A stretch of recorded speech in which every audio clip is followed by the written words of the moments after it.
roommate The roommate service. I'm sure there is. I bet there is. I don't. Are you sponsored by Kanga? No, but I really want one. You know we do Kanga's Pest Control. Dude, well, tell them to give me a sponsorship. Dude, they give me free shit all the time, Dude, tell them to give me a sponsorship. That's awesome. It'd be so sick if I get like a Mathis show like on there. You need to get Liquid Death to sponsor you. I really want them. They sponsor every podcast under the sun, so I'm just kind of waiting. Dude, I love Liquid. I only drink it because Theo Vaughn's got it on. I drink Do you drink the teas or do you drink like? I just drink the water. I just like the plain, straight up white, the white can water. That's like what I like. Water? Yep. Dude, I love their teas. I drink I like the peach one and the raspberry one. I think I'm too hick to drink that. To like those. I think it's just I want my sweet tea to give me diabetes, and that's about all I'm interested in. See, you know what I mean? Hey, you know what I'm saying though? I hear what you're saying. Personally, I just don't. I don't like when I'm drinking a sugar cube. See, I get it. I get it. That's the big difference. Like Snapple, these are about like. Is that tea? Is that a tea? It's like pretty. It's not like sweet tea. It's more just like. It's like an in between, almost. Right. Like I've started to like them a little less sweet. Like let me think of some good places. I'll always go half and half though. On like, I just don't like. There's some places where Chick-fil-A, I do half and half. See, I don't think Chick-fil-A is that sweet. I normally like half and half because normally they go sweet first and they'll fill it up about 3/4 and then be like, oh, they're supposed to be half and half, and then they pour like. You got it all figured out. Like I just know whoever's doing it every time. I just have a solid guess. They're like, oh shit. Yeah. No, that's probably more accurate. I would imagine that's probably how that goes. McDonald's, I don't even drink. If I'm being honest, their tea. You know how I start my day every morning? I'm getting Sprite from there. You know how I start my day every morning? I get a sweet tea from McDonald's. Get 400 milligrams of sugar. 8:30 in the morning, I'm at McDonald's to get a sweet tea. You got to be like pumped. You're probably jacked up at that point. Yeah. Because I don't do coffee. Yeah, so I guess that's like... That's my trade-off. It's less caffeine, but it's more sugar. Yeah. Yeah, I mean... The tea's got probably 80 milligrams of caffeine in a cup. Yeah, I mean, I think coffee is roughly about 90 milligrams is your average cup. Then an energy drink's around like 180. See, they don't do anything for me either. The energy drinks? Really? Caffeine don't do nothing. I think it's just the sugar. Like, if I drink a black coffee, I don't feel wired. Like, I'm just like... Well, I don't think black coffee really does anything for me at this point either. It's just kind of See, I don't drink it, though, is my point. Like, I don't drink... Yeah, you don't really have any exposure to it to get like a... Correct. Like, I remember you had all the coffee. When we lived together, you had all this coffee, and I was like, dude, that is, like, over the top. See, it used to really, wake me up. But now it just kind of, like, it's more like a habit than, like... That's how it is with the McDonald's tea. It's just like, I just want something sweet in the morning. Yeah, I don't blame you. I mean, it's nice. It's probably not good for me. No breakfast and a sweet tea bomb to the head. Dude, I do no breakfast and an energy drink straight to the stomach. And boy, can you feel that sometimes. It's nicotine and a sweet tea from McDonald's in the morning. I mean, everyone has their daily ritual. Am I right? I'm fine with that. Yeah. I don't have a problem with it. I'm going to give you a cheers so I can do make a... But yeah, I saw you had Ward on, and I was like, oh, if Ward goes on here, I can go on here. Yeah, if you can. Because like me and Ward, I talk to Ward every day. Yeah. Y'all stream together though. Oh yeah. Yeah. You ever tune into the TikTok stream? I've seen the TikTok. It's a Will Vess rage compilation, is what it usually is. Pretty much, I can imagine that on based on. Not much has changed, boss. Yeah. Not much has changed. You like doing the simulator? Oh, I you think it's pretty cool? Love it.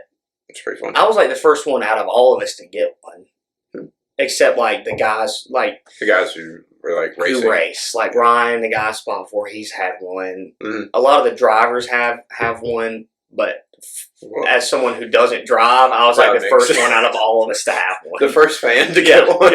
Yeah. Yeah, it would make sense for the drivers to have one. Like. Logically, I imagine crashing a car would cost a lot more than a simulator. Yeah, so that was that was something good we didn't do this year. Ryan did not crash. Yeah, which was fantastic. How'd you meet him? Did you know him? Because I'm curious how you got you said it, and I didn't really know what you're talking about. So that started. He bought Jacob's dad's car from Jacob after Marty passed. He bought the late model from Jacob. Yeah. So then Jacob kind of got to know him because that was like the last piece of his big piece of his dad he had. So he was like, I want to follow that car and get to know this guy. I mean, he knew of him because he's from around here, but. And Marty and Ryan had raced against each other, I think, a few times. So it's like he knew the name. He didn't really know him, and he introduced all me, Jaden. And then it just kind of became closer from that point on. Yeah. It's cool that you still talk to him. Oh, I mean, I talk to Ryan every day. But it's cool that he kind of brought you all along. Oh yeah. Versus just buying the car and Jaden always tells him that he didn't really pay $10,000 for a race car. He paid $10,000 for a friend group, and he got the race car with it. Yeah. I think that's because we all show up to the track, and we're ready to fight anybody for whatever reason. It don't matter. We're ready to roll. So it's like, because there's more drama at a racetrack, I think, on an average Friday than there is in a sorority house on a Friday. Wow. That's pretty... and I've experienced both. That's both. So that's what I'm saying. I mean, it's... Dude, you'll have guys fighting each other on pit road over a $250 first place prize, and you're like, "What the hell are these dudes? That's really what are they doing? Always for the love of the game, all day long. You gotta love the game all day long, dude. You gotta respect it to some degree. So to some degree, I'm like, it's just racing, but then it means so much more.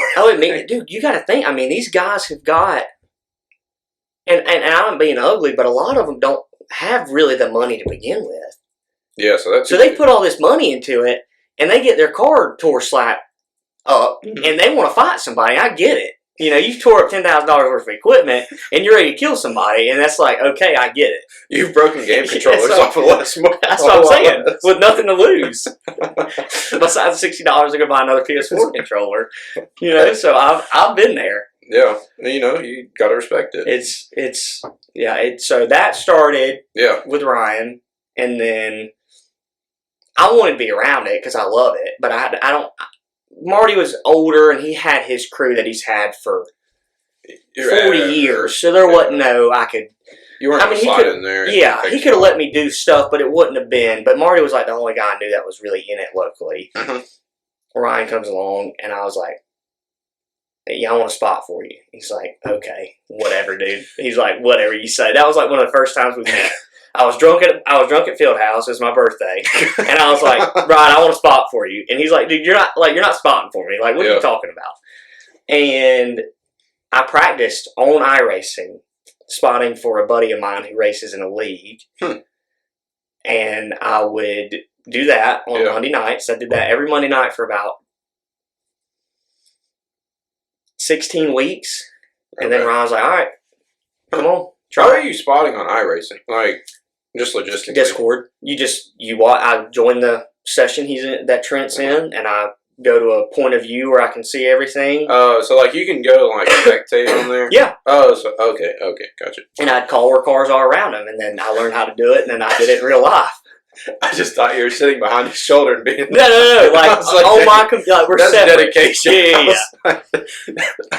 And that turned into I'll have to get you a picture because for someone who doesn't know racing, you don't have a point of reference for what that looks like. But I'm up beside the broadcast booth on a stand. Yeah. And I have a radio on. Ryan's on the racetrack, and I'm just telling him where people are because he can't see. I mean, you're driving a car, so and you can't. There's no mirrors. No. And you can't move because that seat's got you, and that 5-point harness has got you locked in.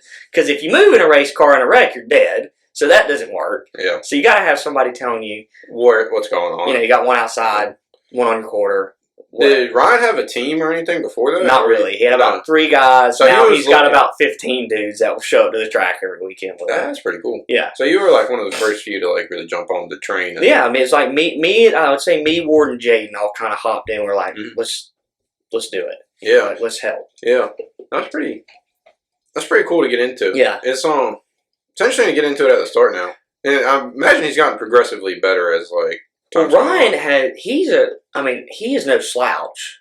I didn't know the guy, so I thought he bought the car from Ward, and he raced in the memorial race that they did for Marty. Oh, yeah. So I thought, This is no disrespect to Ryan.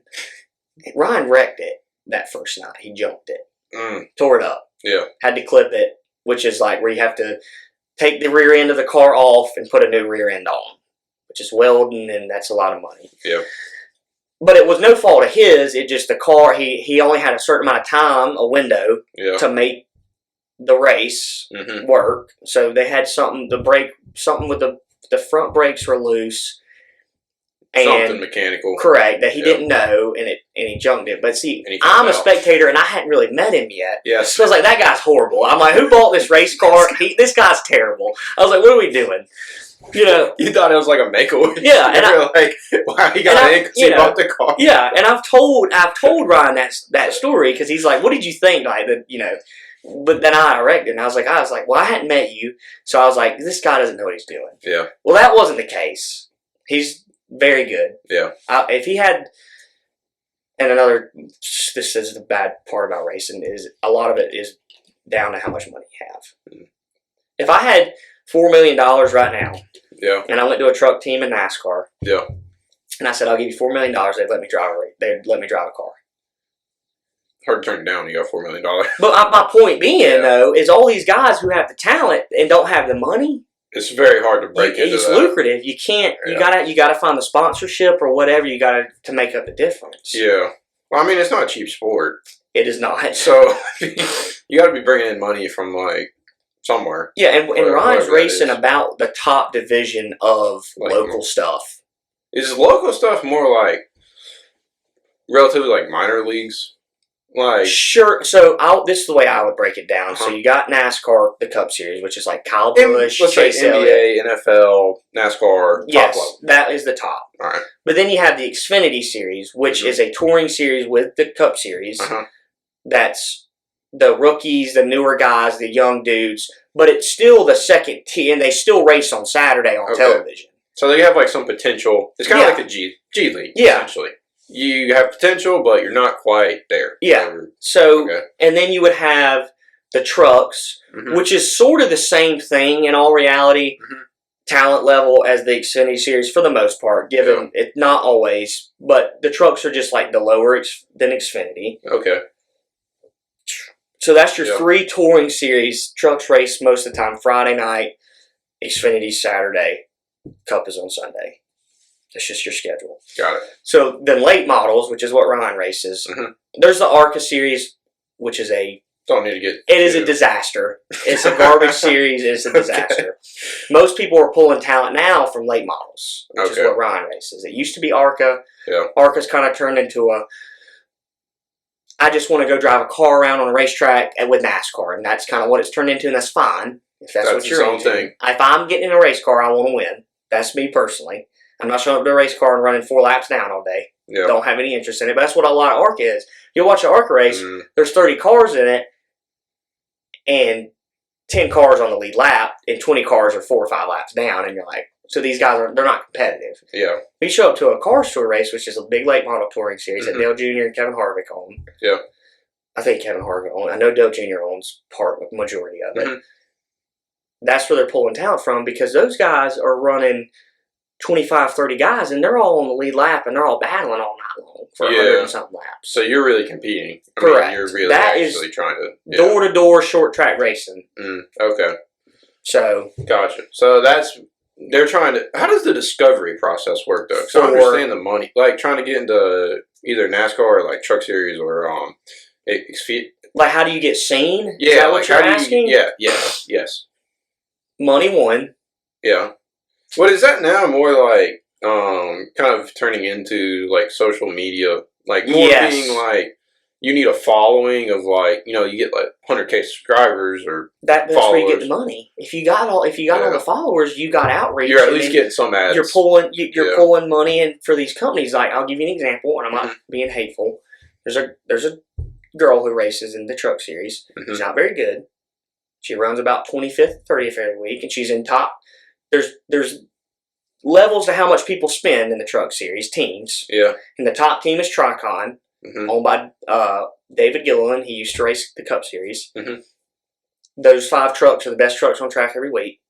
They're the best setup. The most money put into it. Got all the mechanics. She's got it. Going. She's got that rod, and she's running 25th to 30th every week. Yeah. She should be running top 10, top 5, top 10. Yeah. Realistically. She just doesn't have the skill set, but she's got the money. Yeah. But I mean, that's probably part of the... Imagine as a team, you only have so many that are actually going to make it to like a Cup Series. Right. Oh, yeah. There's 36 rides. The whole probably idea is, I don't want to lose all my money. So if they're making ads and they can bring in, it doesn't matter if you pull it. If you got 4 people that are coming in last every week, what's it matter if they're bringing in money anyways? Correct. It's like, if you're paying to play. That's how they do it. And that's how she gets by with it. Yeah. And she's got, let's look. I'll tell you what her Instagram following is. I'd say probably large. And then I'll give you like a comparison to like an actual Cup Series driver.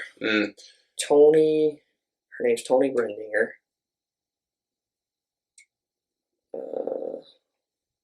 If I can find her Instagram. I need Jamie to pull that up. I literally almost said that a minute ago. Let me pull that up. She has 2.4 million followers on Instagram. Well, see, but that's not even all platforms. So, like, that's a pretty large following. Okay, I'll give you an example. Kyle Busch is about the most popular driver in the Cup Series. How many followers do you think he has on Instagram? Well, probably like 1.3 or something. Less than 500,000. So that's where the difference is. So there you go. There's the... So once again, some girl running 30th every week in the Truck Series is pulling in that much more outreach than a guy who's won 2 Cup Series championships and 230-something races across all 3 of those series. Yeah. So... You see what I'm saying? No, I know what you're saying. I just think from a team's perspective, it is. But a team perspective, it helps them in the fact of either way, if we pick someone... You could go look for better talent, but then they would have to either make up that like money. Correct. And that's going to be the challenge. That is the whole point. That's the pretty hard part. I mean, most Cup Series team. I'll give you an example. Hendrick Motorsports, biggest, most historic Cup. That's who Jimmy Johnson, Jeff Gordon raced for. Mm-hmm.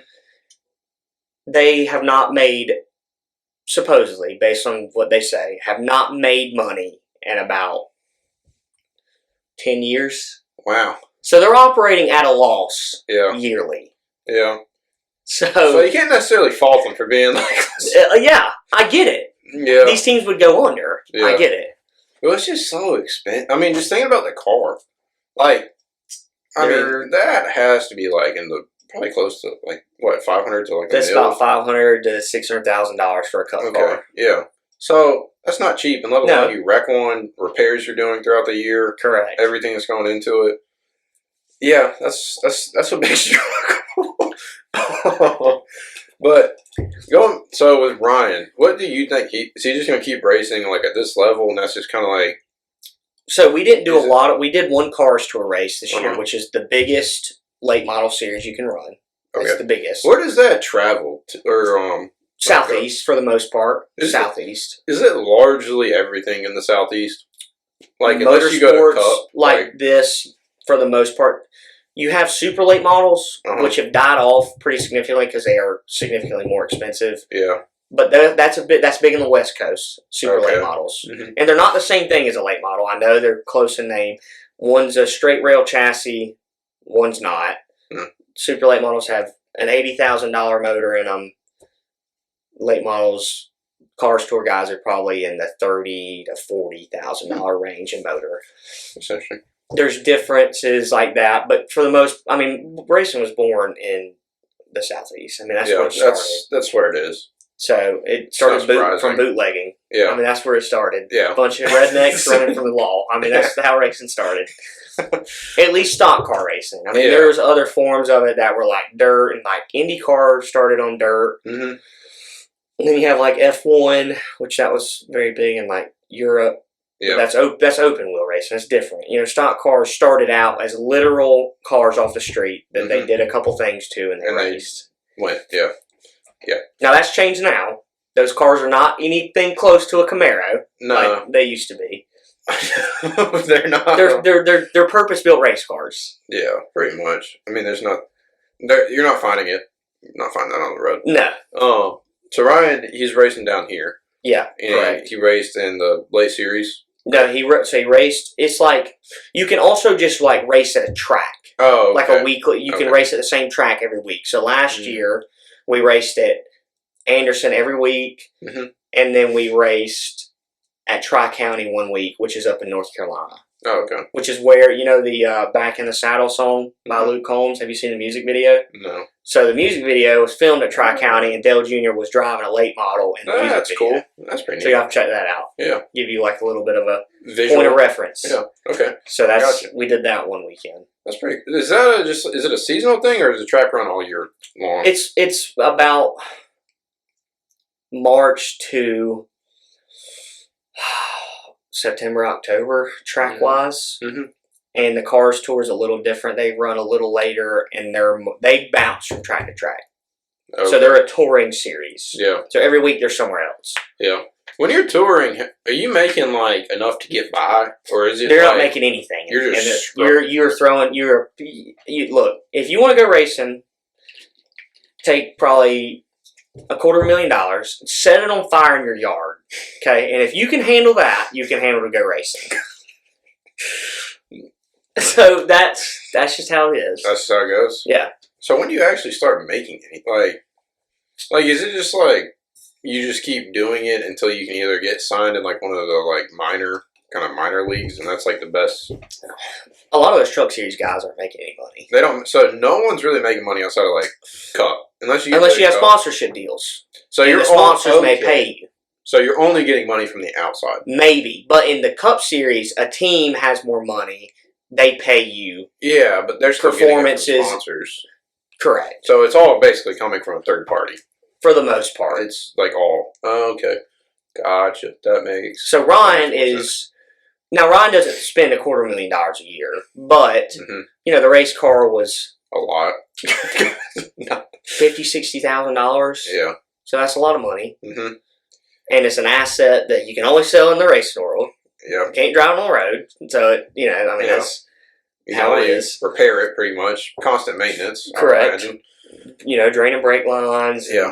And imagine a bunch of stuff going on the weekend. Pulling body. I mean, we got doored 10 times in the season. You just straighten that sheet metal back out best you can. Then you got to buy a brand new door for $200 or whatever. So you're really banking on winning like the race, and you win whatever money. And that's why we show up. And we didn't. But Ryan don't show up. Should have rephrased that. You're banking on winning the race to make anything. To cover your tire bill is what you're banking on. That's insane. I mean, the payout every week at Anderson's about $1,500 in tires every week, or $800. Yeah. And your gas is probably 110 octane racing fuel or whatever they run, and that's $17 a gallon, and you need 10 gallons a weekend, and you know what I'm saying? So it ain't going to anything. It's not to make money. Oh, okay. A lot of guys race literally straight up just for the love of the game, and that's as easy as I can put it. That's so interesting. Like Ryan would like to get to that level, but he's got to keep doing. You got to keep doing it, and you got to find the money. Yeah. So is he looking more for this is able to grow and get sponsors?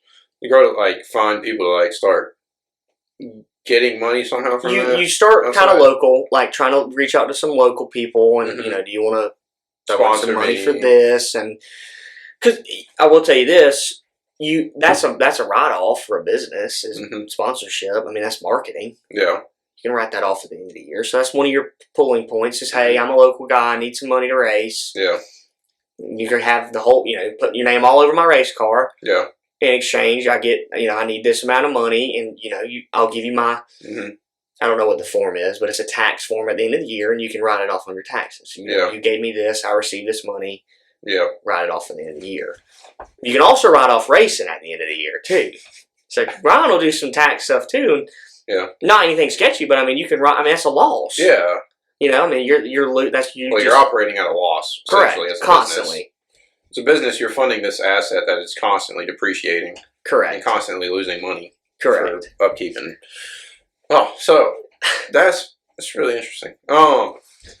So with him, how does he? So I imagine y'all just volunteer out of you love to do it. I pay my way into the racetrack every weekend. Yeah. So I don't. Now he did tell me, he's like, if you're going to be my spotter, I'll pay for you to get in. I'm like, dude, don't worry about it. Keep the $30. I want a spot. We'll be all right. Yeah, and I appreciate him offering. I'm not saying that, but no, I understand what you're saying. I mean, it's it's $30. He ain't got all the money in the world, and I get that. No, but so it is very much of like the team there supporting it is there for because you love him, because you're backing him. Yeah. You're like, I like what you're doing.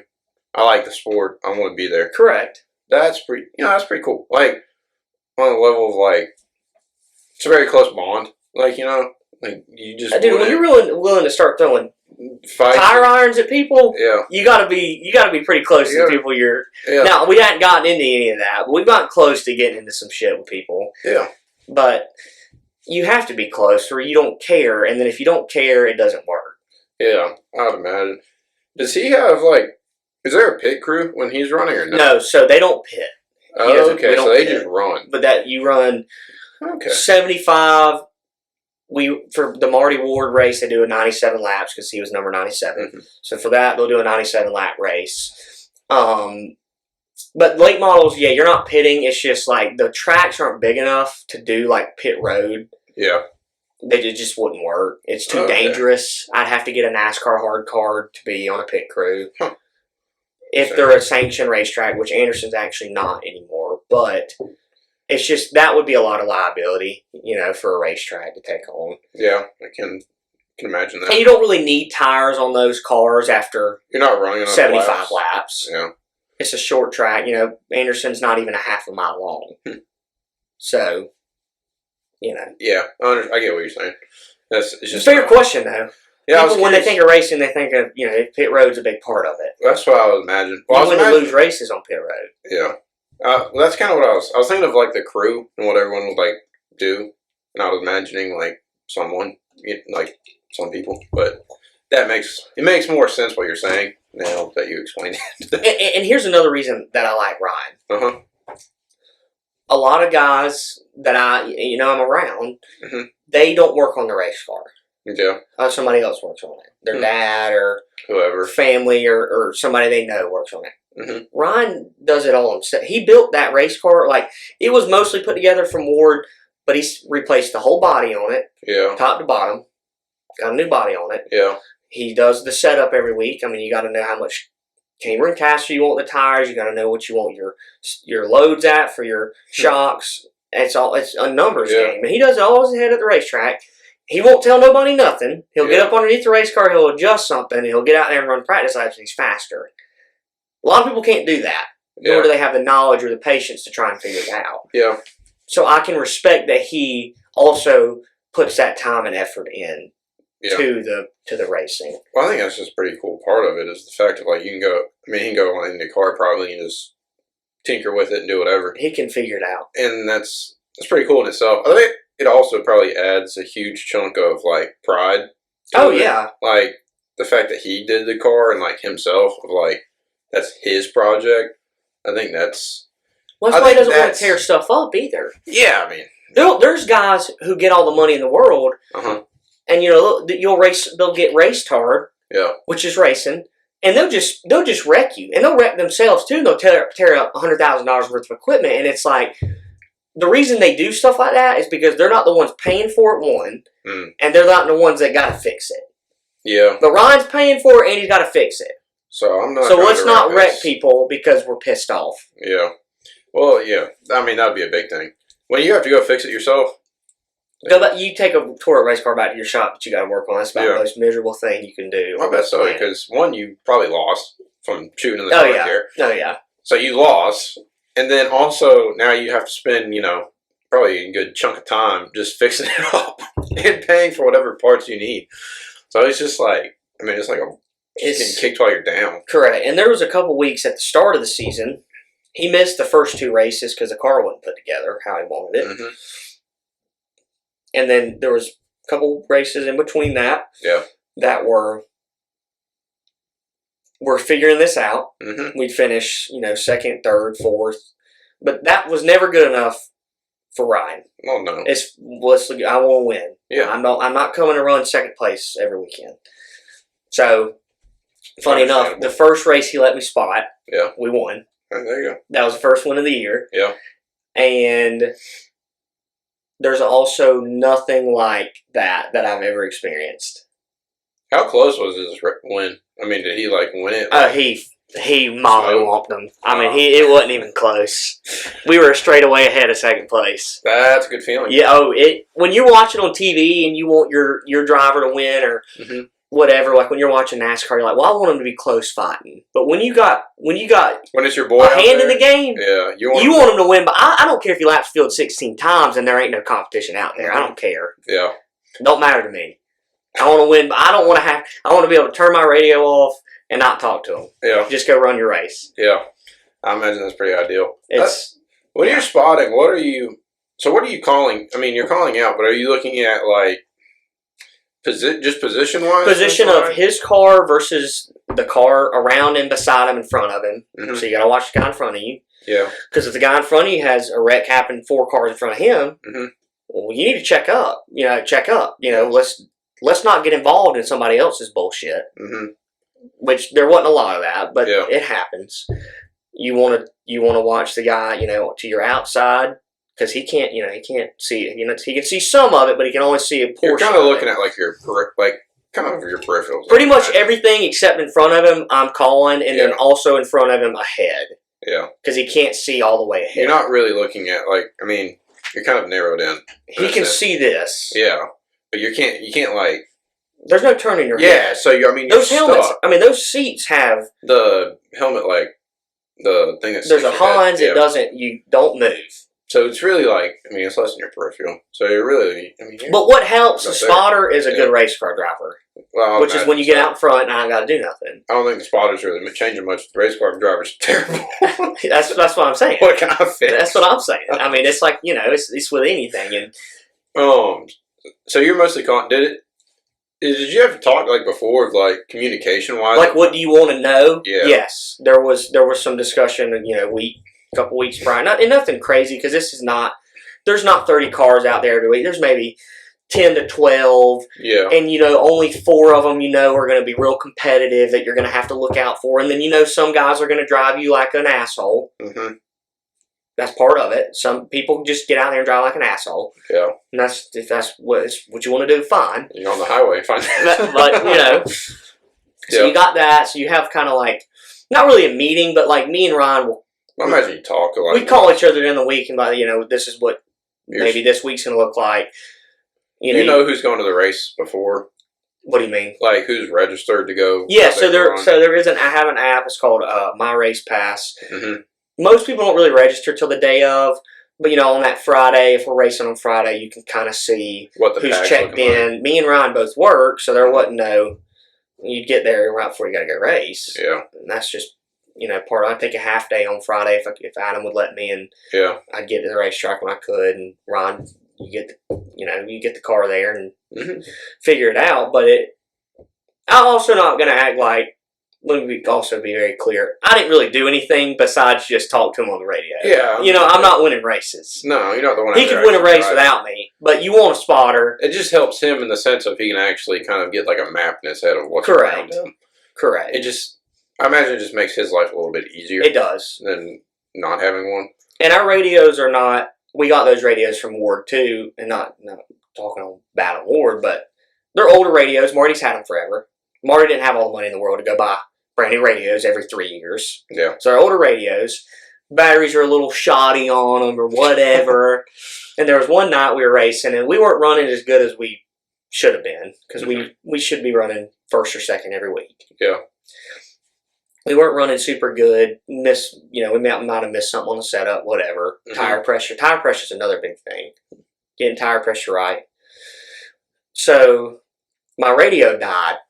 Ryan's coming down the backstretch on at Anderson. Yeah. And I'm swapping radios, trying to get it, because I know I'd bring a backup with me. Oh, yeah. I'm swapping radios.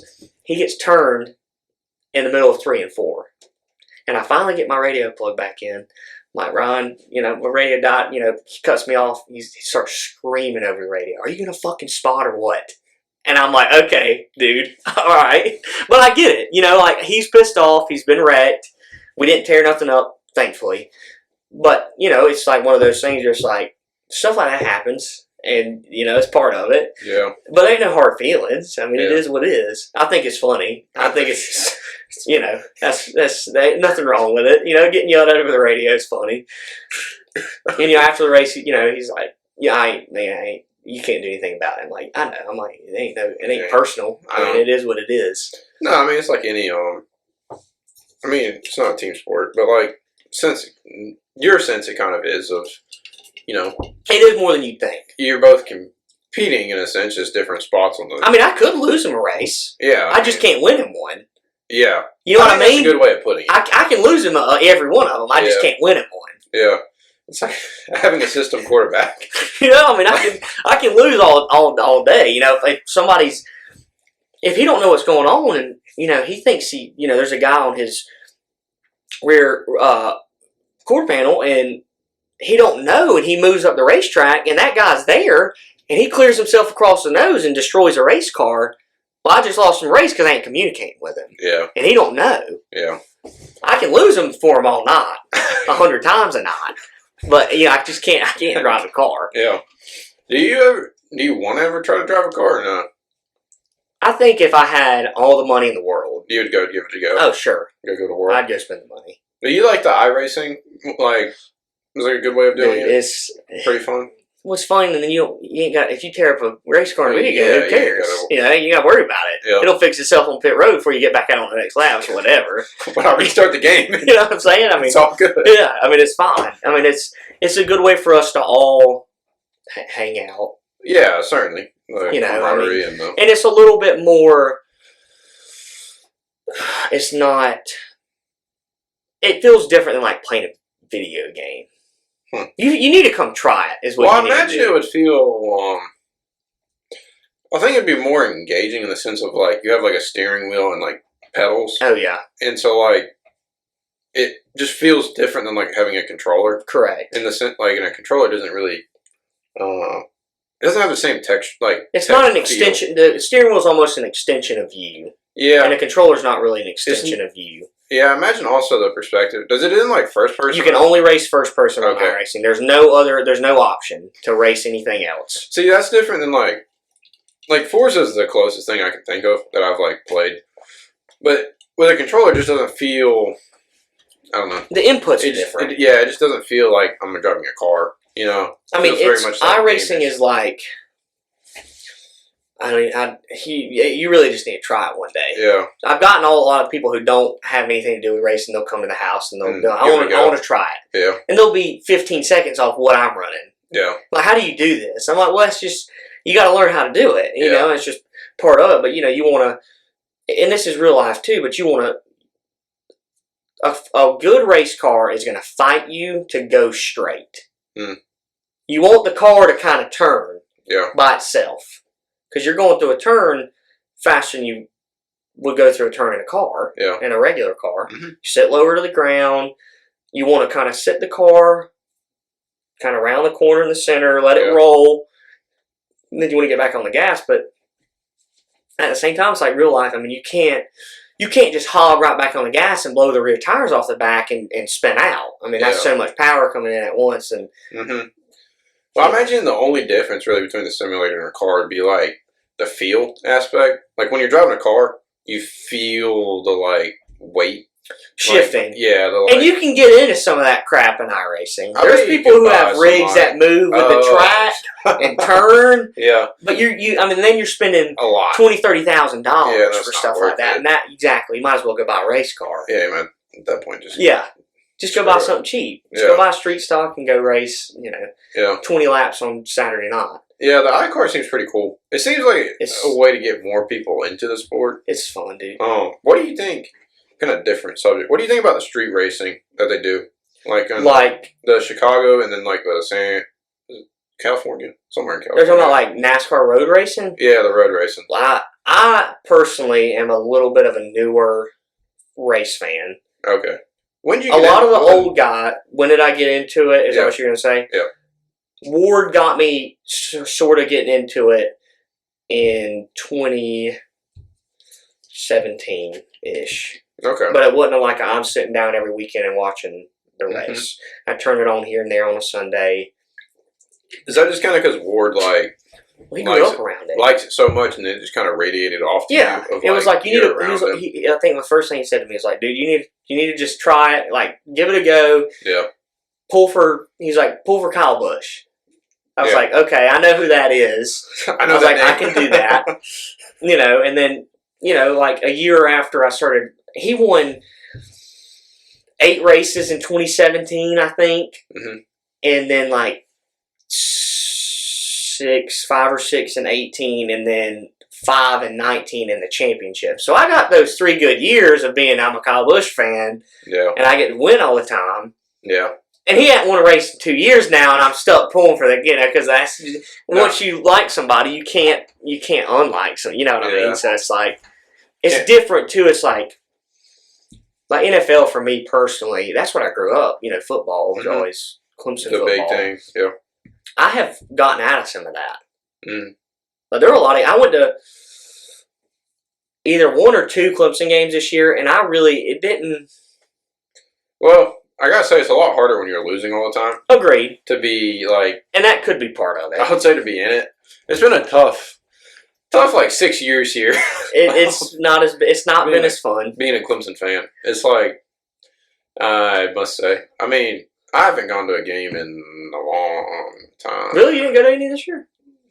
I'm no, surprised. I figured you'd be down there. No, it's just like I don't want to pay for it to go watch a game that we're probably going to lose. Probably going to lose, and we're going to fight to the tooth and nail with South Carolina State. I get it. Yeah, I don't really care to take my Saturday off to go go watch that. I get it. See, I mean, you got a little bit different job situation, but I get Saturdays off. So it's like if I'm not doing anything and somebody's got a ticket, I'll go to the game. Yeah, if someone offered me a ticket, but I'm not going to go out of my way to buy a ticket. Yeah. Because like Graham, a lot of times, they'll have some extra tickets, and he's like, "Well, you want to come to the game?" I'm sure, let's go to the game. Yeah, if I had no stakes in it, I'll probably go. But let's go have some beers downtown and go to the game. That's fine. I can do that all day. I can do that all the time. But am I going to spend like money to go see my team lose?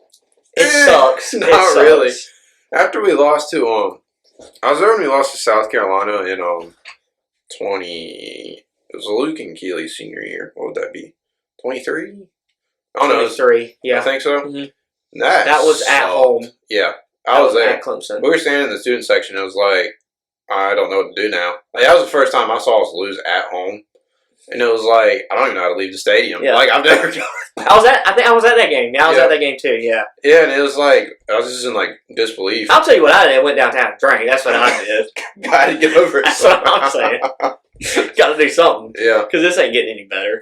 Yeah, but I think that's the difference. But I understand what you're saying of like, you need someone that's competitive that you're cheering for. You do, and also I would have to take you. Luke's been with us to a few because like Luke has started getting into it. He won our fantasy NASCAR league this year. By the way, Vern from out of nowhere. That's what I'm saying. The guy who probably watches the least amount of racing on the weekends won the freaking league. That's what I'm talking about.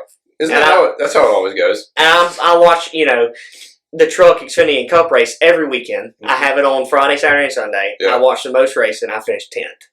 I'm like, that sounds about right. Yeah, it makes sense. That checks out. So that's how that went. Do you watch it on? Are you like you're sitting there watching it like the whole time, or you just watch it? I watch from lap 1 to lap 367 or whatever they're running. Dude, that is incredible. So it's like 3 hours of just like sitting there. 3, 4, 5 hours sometimes if there's a lot of cautions and whatever. What's going on in the track? Yep. God. Weather delay. They don't race in the rain. So forbid you a little water on the track. Yeah. So you'll have that, and it's like, but I mean, the people who follow racing fans wise is like it is a different breed in my opinion than like football fans or basketball fans. It seems like your biggest like Eagles or like Bills fan is kind of what it'd be similar to. Correct. But all of them are like that. Yeah. Everybody at the track is like that. Yeah. Which is really impressive. It's and you got people and you get almost 40 options for who you want to cheer for. Mm-hmm. I know people who are the biggest fans of the guys who've never won a race and they run in the back of the pack every week. That's who they like. And they're going to like them just as much as they like Kyle Busch. Yeah, that's like picking like the Panthers. It's like, well, I'm stuck with them. They don't care. They'll pull for whoever. Yeah, that's pretty. Have you gone to any of the like larger races? I've been to. Again, I'm gonna pull it up, Jamie. Jamie, pull that up. I can give you the. I can show you my. I keep a tracker or something. Yeah, like which races I've been to. So that's like. Oh, so you got like a whole checklist. Yeah. What's like your favorite one that you've gone to? Darlington's probably my favorite racetrack, which is in South Carolina. What made it like just the atmosphere of it or something? One, it's here. Two, it's a very difficult track. Like if you're a garbage race car driver, you're not winning at Darlington. So what makes it a difficult track? The shape of it, for one. It's an egg-shaped track because the guy who had a pond on the property didn't want to sell the pond, so they couldn't. They had to make it around the pond, like as in like they had to move one side of the track a different way. It's been around for 76 years, so there's a lot of history to it. It's one of the first NASCAR tracks. See, I gotta say that makes it so much more interesting than like NASCAR. I can't sit down and watch a NASCAR. No, I mean, it's not for everybody, for sure. But it's the fact of like it's a circle. But like you describing, that sounds so much more interesting of like having a different track shape or like something unique about it. Correct. Versus might be misspoken, but in NASCAR it seems like you're going to like a big track that's a circle or an oval. Right. And it's like every single track is a big. There's a little different.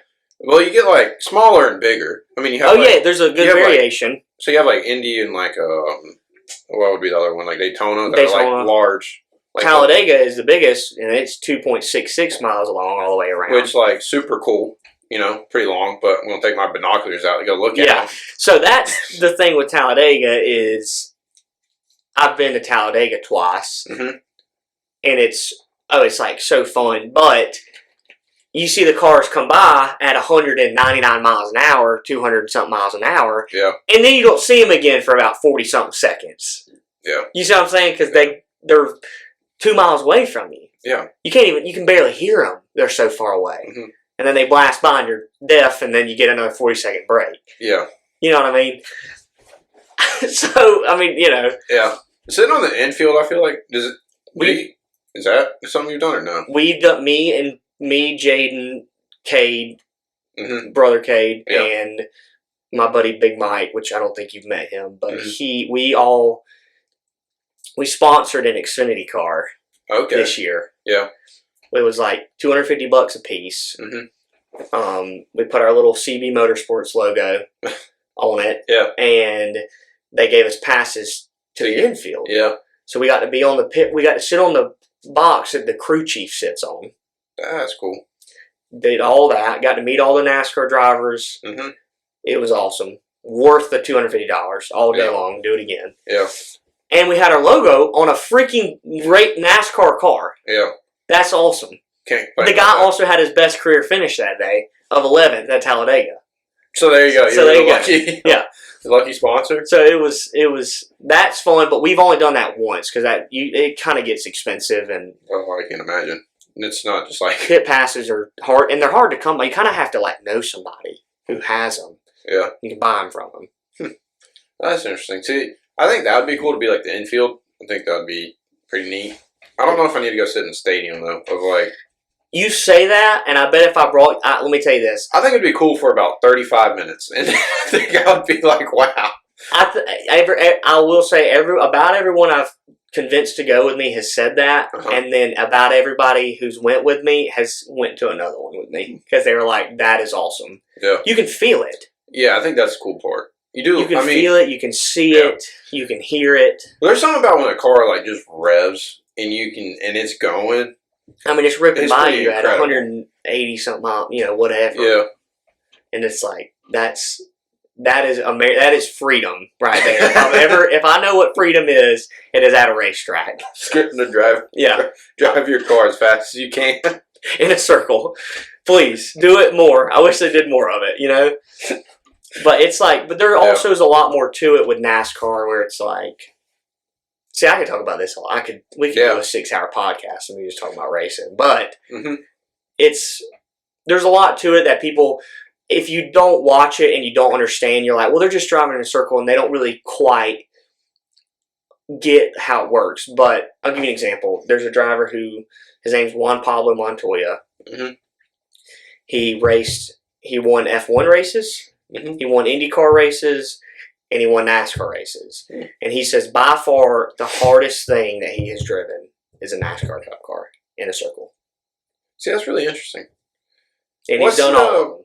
What's the like part that you're not seeing in NASCAR of like the sense of like, okay, when I turned it on, but like when you go into a corner, mm-hmm. I think Travis Pastrana, you know who that is, dirt bike driver, Travis Pastrana, big like X Games guy. Okay. Well, he did a couple NASCAR races because he had the money, and he's been around fast stuff. Yeah. So he says that's by far, driving a stock car is the scariest thing that he's done. Yeah. Because I think he said 5 degrees of banking, and most tracks have significantly more than 5 degrees of banking. But that's what keeps him on the track. Yeah. The arrow. Yeah. But he said the load going into the corner, how it shifts. Just the load of a 3,500-pound car at 160 miles an hour, and you're driving that thing straight, and it's going to turn. Yeah. You have to trust it'll turn. Yeah. That's I listened to I think it was Dale Jr. talk about it, like his first time driving on one of the big like. Probably, I think Daytona, or it was either Daytona or Talladega. And him describing it like that, like you're going into this bank. If you don't rip it, then you're not going to make it. Correct. I think that's a pretty scary feeling. I'd have to imagine. It's and the car's like. So there is a difference. So like Charlotte it's a 1.5 mile oval. It's called a cookie cutter. Okay. And the reason they call them that is because a lot of like the tracks like Charlotte are very similarly shaped racetracks. Like there's one in Kansas, there's one in Charlotte, there's one in Chicago, all over Las Vegas, wherever. But then you have Daytona and Talladega, and they're a different ball game. Yeah. There's more banking. And there's pack racing. So like in a 1.5 mile oval race, the cars will get strung out. But at Daytona, they create an air pocket. So you're really drafting and like correct. It's drafting. That's what it is. Yeah. So at Daytona and Talladega, you can draft. Yeah. So that's where the difference is, where you're tight, you're right beside each other, 3 or 4 wide. Yeah. On a racetrack that really probably shouldn't be 3 or 4 wide. And you got to hold that car exactly where it is. And if you lift, everybody behind you's wrecking. Yeah. So it's like, it's cool. It does take some, like, you have to know what's happening, I think, to appreciate it. Yeah, I think it's, the most similar thing I can think of is, like, biking, which is not same, like, speed, but, like, Tour de France. We watch that every year. But it's the same idea of, you're getting into like a peloton, so they're a pack, and then you're getting within, probably inches of another guy's wheel, and you're sitting there trying to draft to eventually make a move. Same concept. Except the only difference is they're not in a car, and their crashes straight onto like cobblestones or asphalt. Correct. But you're probably not going to. Less chance of death, I feel, in the bike race than... Which is crazy, I might add. I'm not sure. I bet it'd be close. Because you're going pretty fast. You get it going like 40 miles per hour on a bike. Let alone if you go downhill, they have to hit like probably 50, 60. I would imagine maybe 60, 70, fast. Honestly. It's pretty speedy. Because my Drew Wright, he went to school with us. Yeah. Me and him still good friends. He does a lot of biking. Okay, yeah. So that's kind of his... He likes to do that. So I find this whole racing idea really interesting because that's what I always grew up watching biking. I'm telling you, if you got into racing, you'd love it. I think it's interesting because it's the same idea. If you don't know what's going on, it's not interesting. Like it is. It's hard to watch. It is when you're just like, well, nothing's happening, but you're not seeing what all is like the motion. When like you're in the back of the pack and this guy's trying to weave in because he needs to get up to like either in NASCAR. Do they have like team? Like, Is it just all solo, or is it kind of more like a team? Team, like, explain what you're at. Like, what do you mean by team? Like, yes, there are teams, but what are you asking for? Like, what reason are you asking? There's like people helping each other, or is it sorta? Okay. But I've seen Denny Hamlin wreck his teammate to win a race. Oh, so it's more loose. Okay. You know, there's no team orders. There's no let this guy buy you. Yeah. There's like a little assist if it benefits both of you. Yeah. Not if it just benefits one of you. You're not necessarily doing like shake and bake out there. No. No. Now at Daytona and Talladega, you have some of that because you have to have some of that. It's such a long track that it's just like the drafting. If you're by yourself, you don't have a draft. You're out of the draft, so you are going. There's a 10 to 15, 20 mile per hour difference of being in the draft and being out of the draft. Well, because you're just getting straight wind resistance, and you're not getting into the it's nothing's breaking up that air for you. Yeah, it's just you breaking up that air. And so at that point, you're probably not coming back. Dude, you see it all the time. Yeah, the Daytona 500. You need to watch that this year. I would suggest if you want to kind of have like an understanding, and I'm sure you've seen bits and pieces of the Daytona 500, but my suggestion to you would be. I think it's on the 15th February. Sit down and just watch it and try to understand it. It's entertaining. It won't get strung out, and you'll know what's happening, and it'll be like a good introduction of this is what racing is. But there'll be guys you try to pit in packs at Daytona because you want to get back off pit road with other people, right? Because if you don't, then you're by yourself. So there'll be guys who don't pit or they can't pit with everybody. And they get strung out, they'll go lap down. Well, are you trying to time your pit in that case of like, if I'm going to solo pit, I need to time it where the pack's going to come around? Well, because you're still lap down, though. Gotcha. So you want to pit. But eventually the people in the front are going to have to pit. True, you can get your lap back, but here's where that comes into play, right? So let's say you pitted by yourself and the pack passes you. Yeah. So then now you're lap down. But you're ahead. Like if the pack pits, then you're ahead. Okay? Yeah. But they might all beat you off pit road, and then they still have the draft.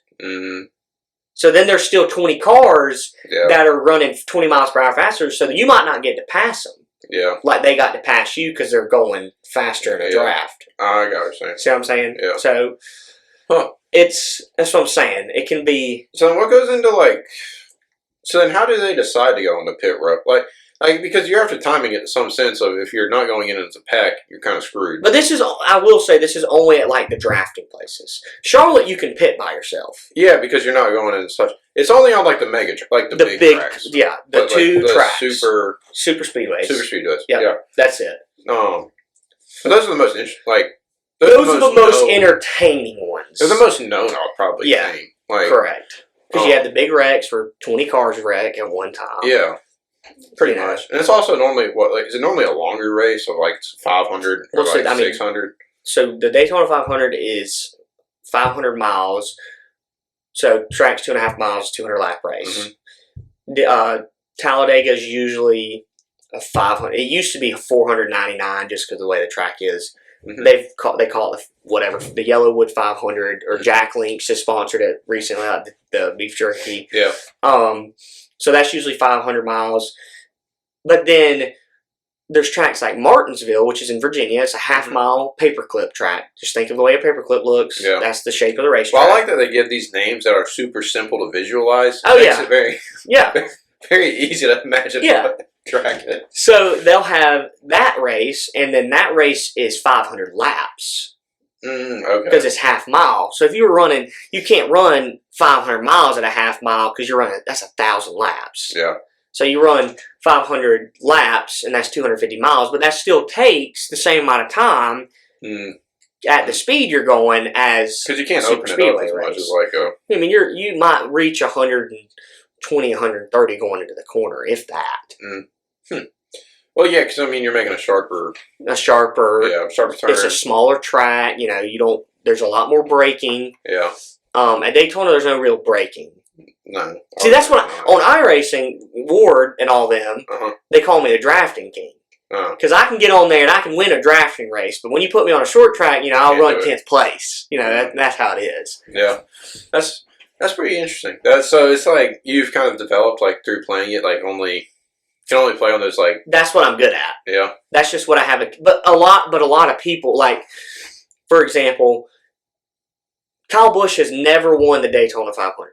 Mm-hmm. One of the most decorated drivers in the sport. Yeah. Has never won the Daytona 500. It's the only race he's pretty much missing from his resume. Mm-hmm.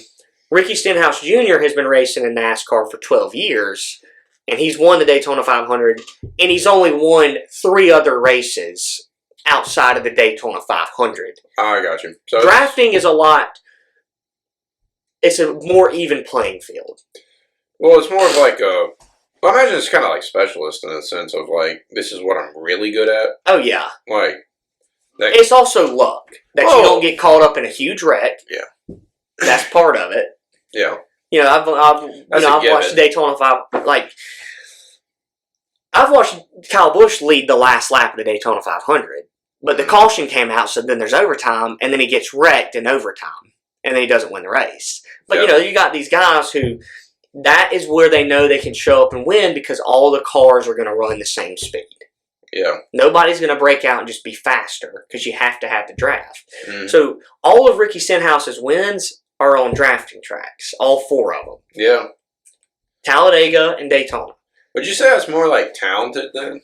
And like, if it's an even playing field across the board? Is it just that? I think that's just luck. You just think I think that is just dumb luck. That's it. He can't win at Charlotte. You know, he's not winning at Charlotte. Yeah. So you don't think it's like skill wise to be like? It is a skill set and it is hard to do. And I'm not saying it's easy. Yeah. But it's not. There's just so much luck involved. So it's not so much that it's even playing field across the board. It's more that there's different skill sets for that type of racing like element versus like if I'm racing like a different. Sure, but I'll give you an example. Kyle Busch has won 4 races at drafting tracks.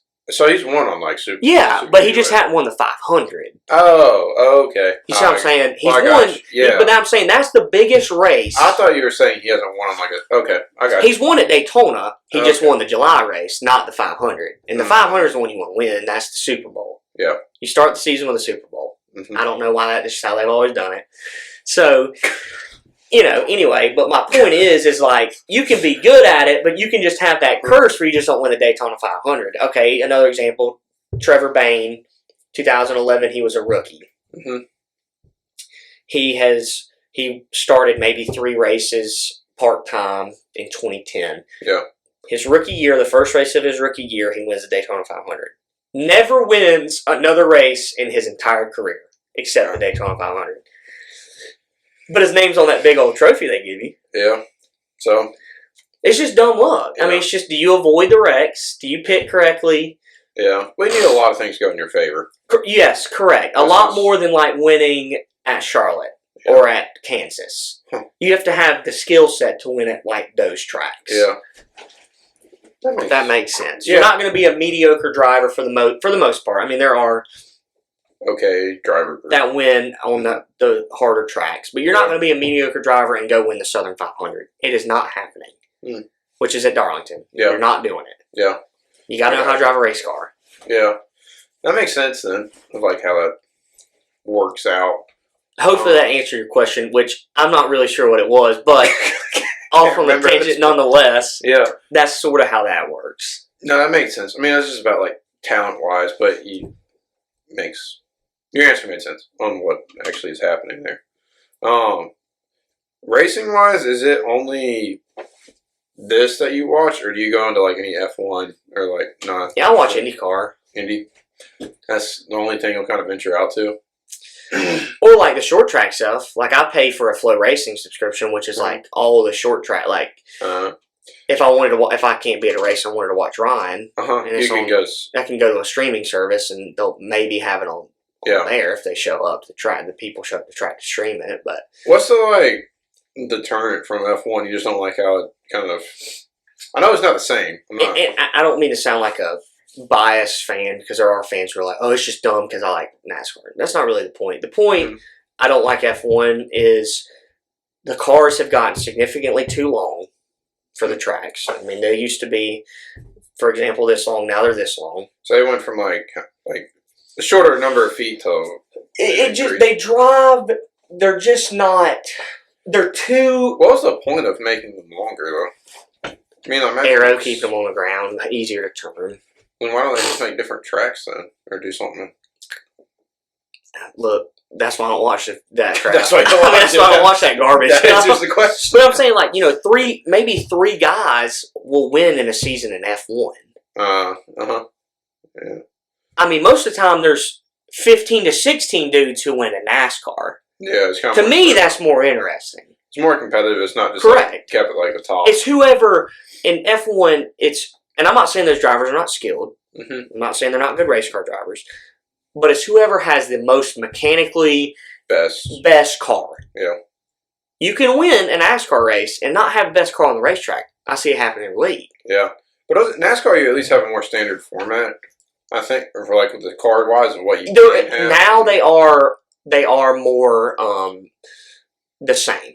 Yeah, now they all have the same, but back in the day. Well, back in the day, it could change. You kind of put even 10 years ago, they were building chassis different for one another, and they weren't sharing information with one another. So you'd have Storehouse would figure something out with a chassis or a body panel that Hendrick hadn't figured out, and they'd go kick their ass. Yeah. But there's not really that anymore because NASCAR has made it monopolized all of it really into where it's you buy the same parts from the same manufacturers, and if you alter any of them, you get a points deduction and you get thrown out. Yeah.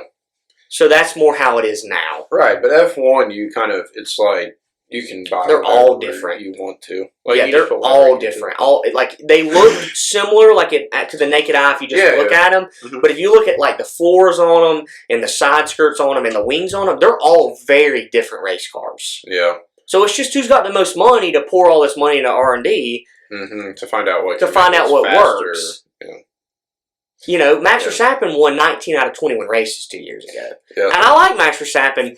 I don't have a whole lot of interest in watching him win by 18 seconds. When I can turn a NASCAR race on, and you got 16 guys who are within a half a second of one another bumping doors. Yeah.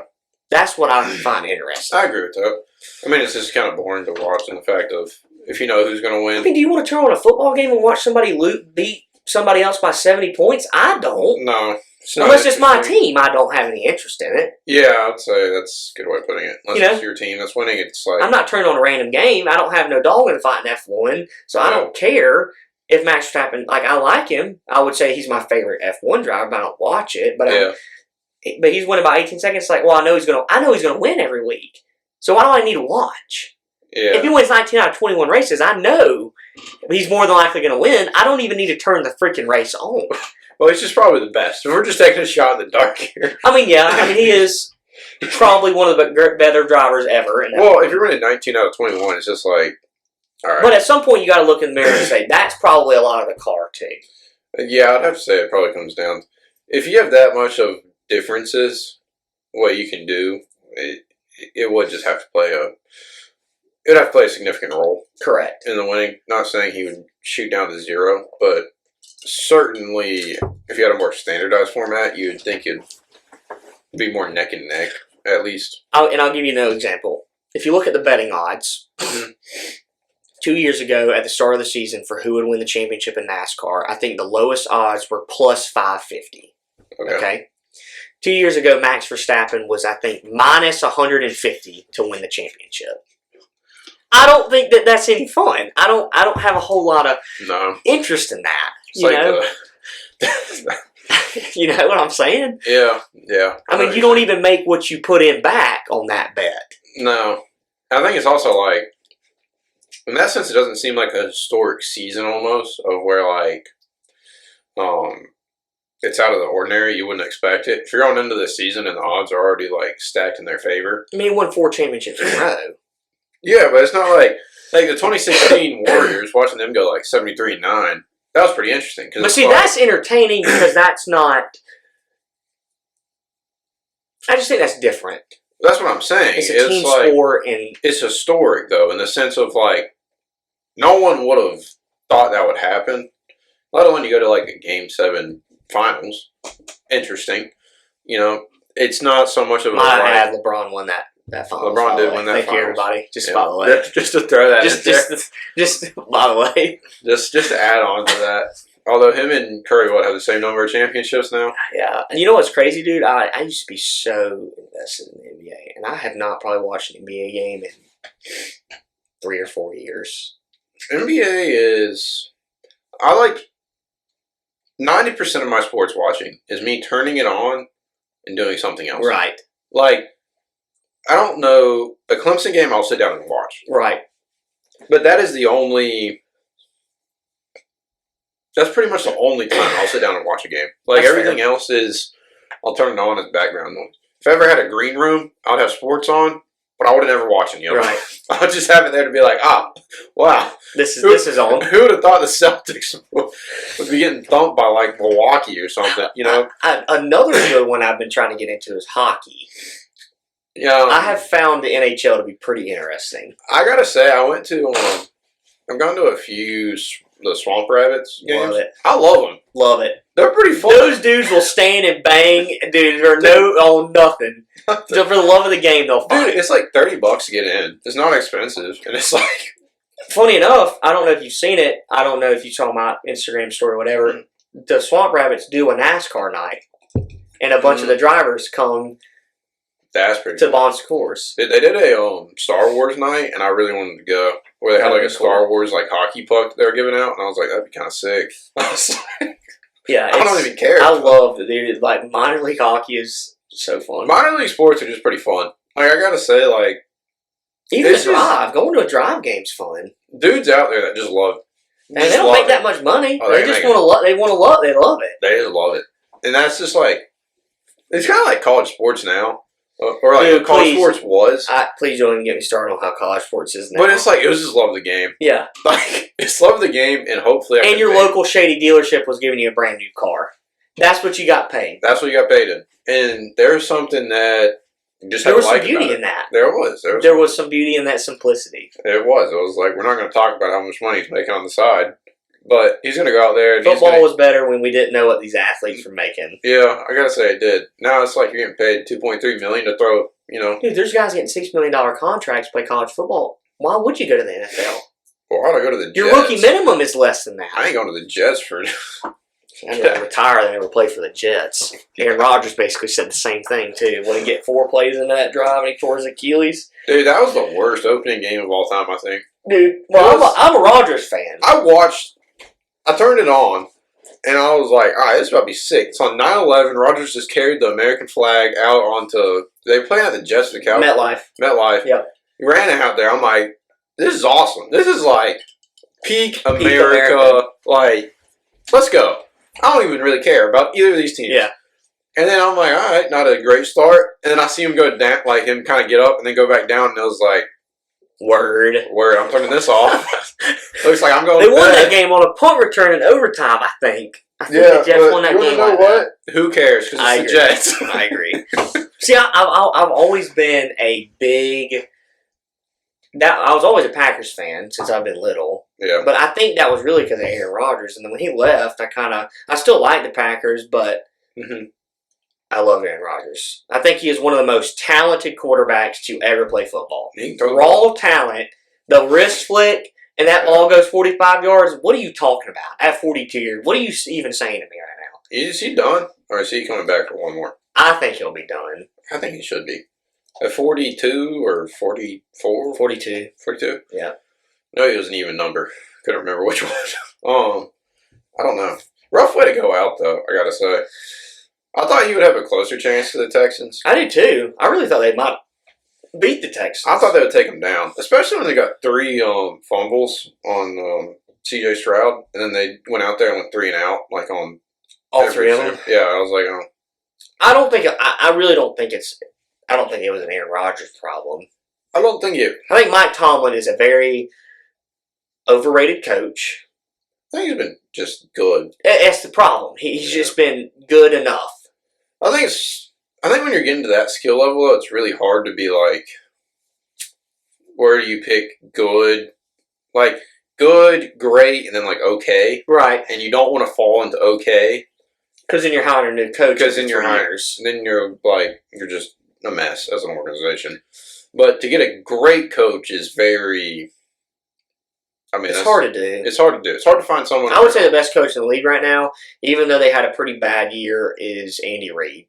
I would say the Chiefs head coach by far, I think, would be the best coach in the NFL. I would say so. I mean, it's just like rough roster. Yeah, honestly. I mean, you have a lot of injuries, and you know, did Pat? Would he tear his ACL or blow out his Achilles or something? ACL. Yeah, so he'll come back next year. You can't do a whole lot about that as a head coach. Yeah, once your superstar face of the NFL tears his ACL, it's pretty hard to do anything. Also, when he was like your leading rusher for most of the season, pretty tough. Not gonna work. Not a great. Let's maybe draft a running back too. By the way. Yeah, maybe you need to do a little restructuring there of what you got going on. They have one of the worst lines in football. They used to have like the best, and now it's awful. It's garbage now. It's interesting. At least, dude, I thought T-Law was gonna go somewhere this season.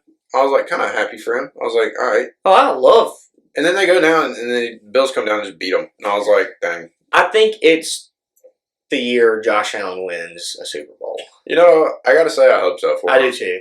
I hope he gets. I like Josh Allen. He's a good dude. Him. He's a cool guy. The Bills. He does a lot of stuff for that hospital in Buffalo with all the kids. He's a good dude. I have no problem with that. I hope Well, I'm glad now it's going to be someone new.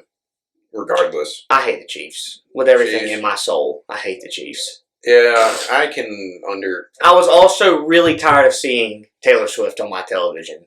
I was over that. I'll be honest. It got a little ridiculous. I was over that. Like pretty quick. I can understand that. You know, I mean, if that's what you're into, cool. But it's interesting that you know I was tired of seeing that ball touches Travis Kelce and it's going straight up to the box. It was like, okay, dude, we know she's here. We got it. We got it. The first time you cut up there, we understood. Yep. But I get it. Like, I guess that's a way to bring in some fans that are women, and I get it. But as just like someone, a lover of football who doesn't have any skin in the game, I don't care who's at the football. I don't care. I don't need to see if the president's at the game. I don't need you to pan at the president 20 times. If he's there, great. Yeah, put the football game on. I don't care about that garbage. Not here to watch the crowd. It's not just like to be clear, not just an anti-Taylor Swift thing.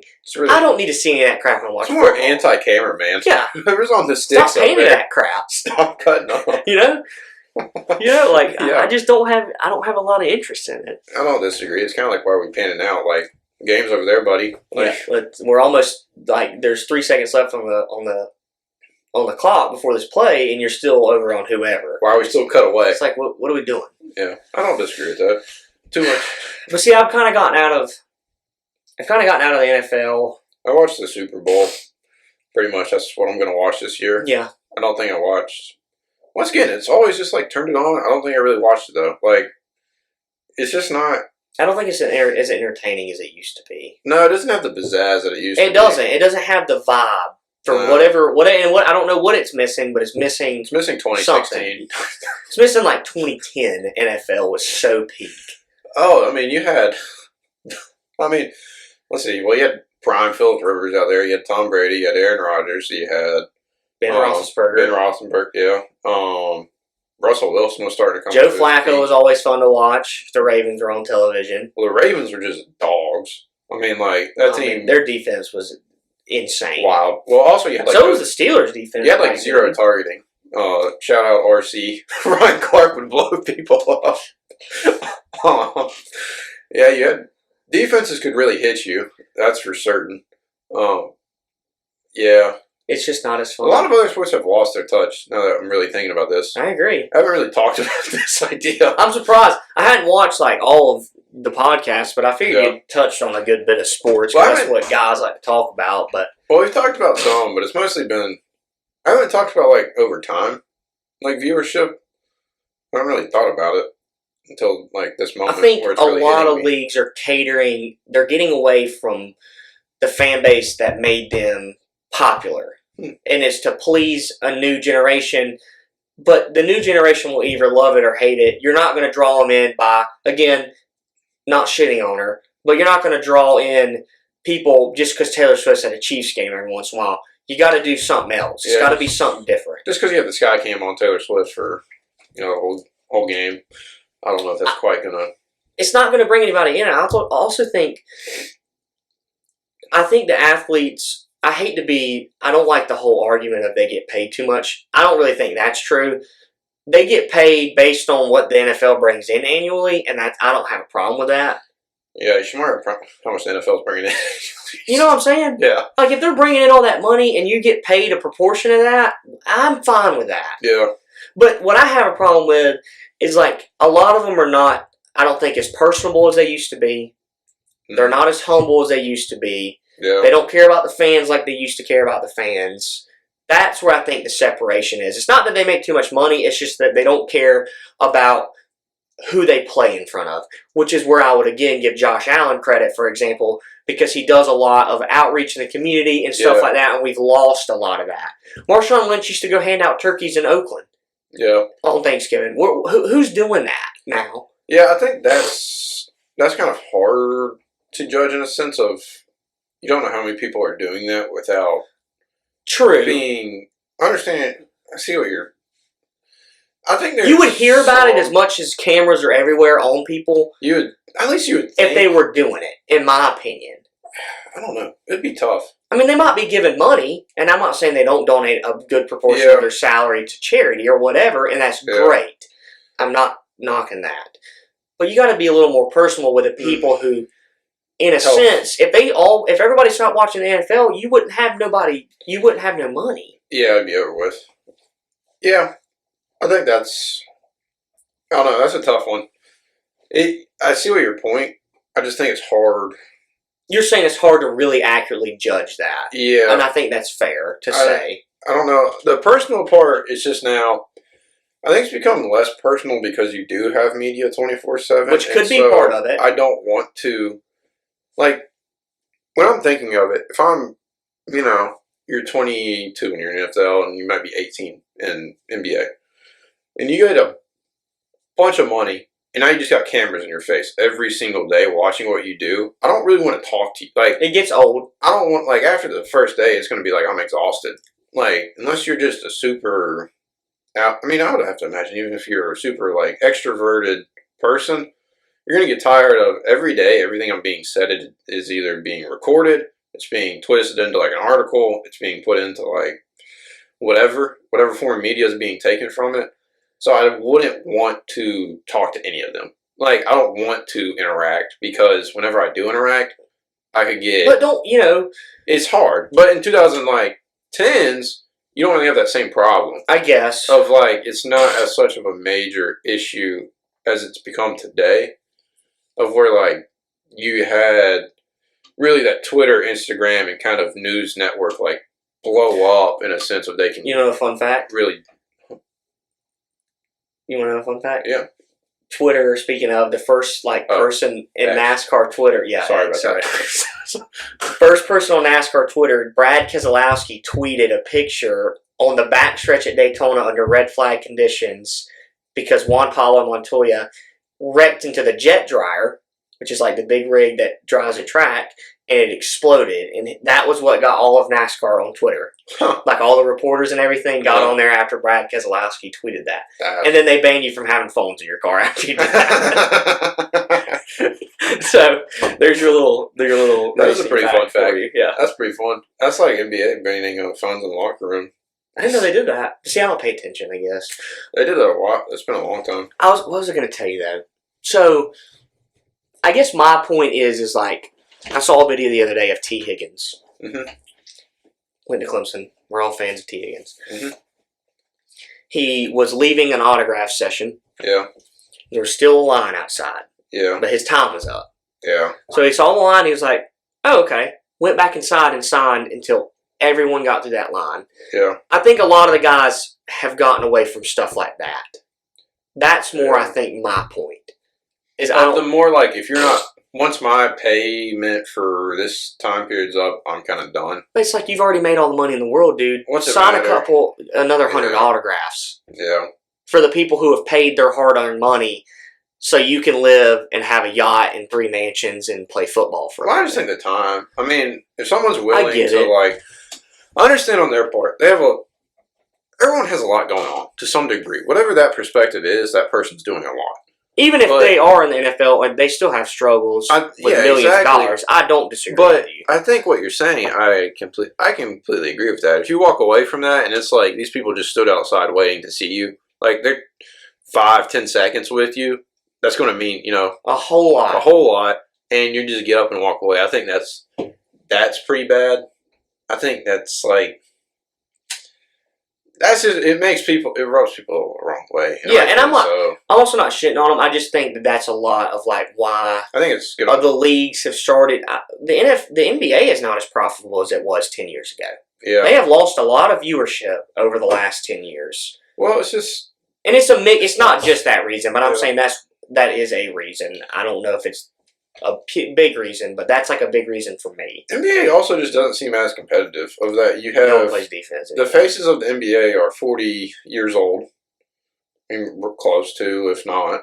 And LeBron's 42. LeBron's 42. Curry's 38, something like that. KD's 37, maybe. Harden's up there, and I mean those are your.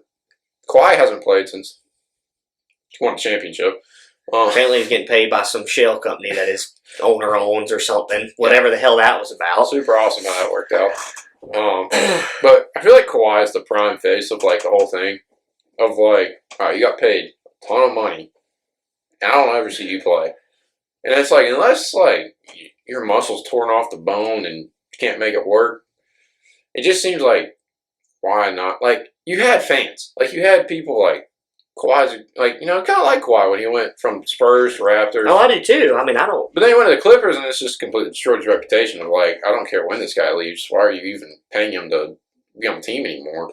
And it's like, yeah, he was a superstar and all, but he doesn't play through anything now. But I think a lot of the younger guys, at least I've seen a couple of different interviews from NBA players, and they're like, I remember what it was like when I would come watch an NBA game, and somebody would sit out because of minutes. And they're like, if I can play, I'm going to play.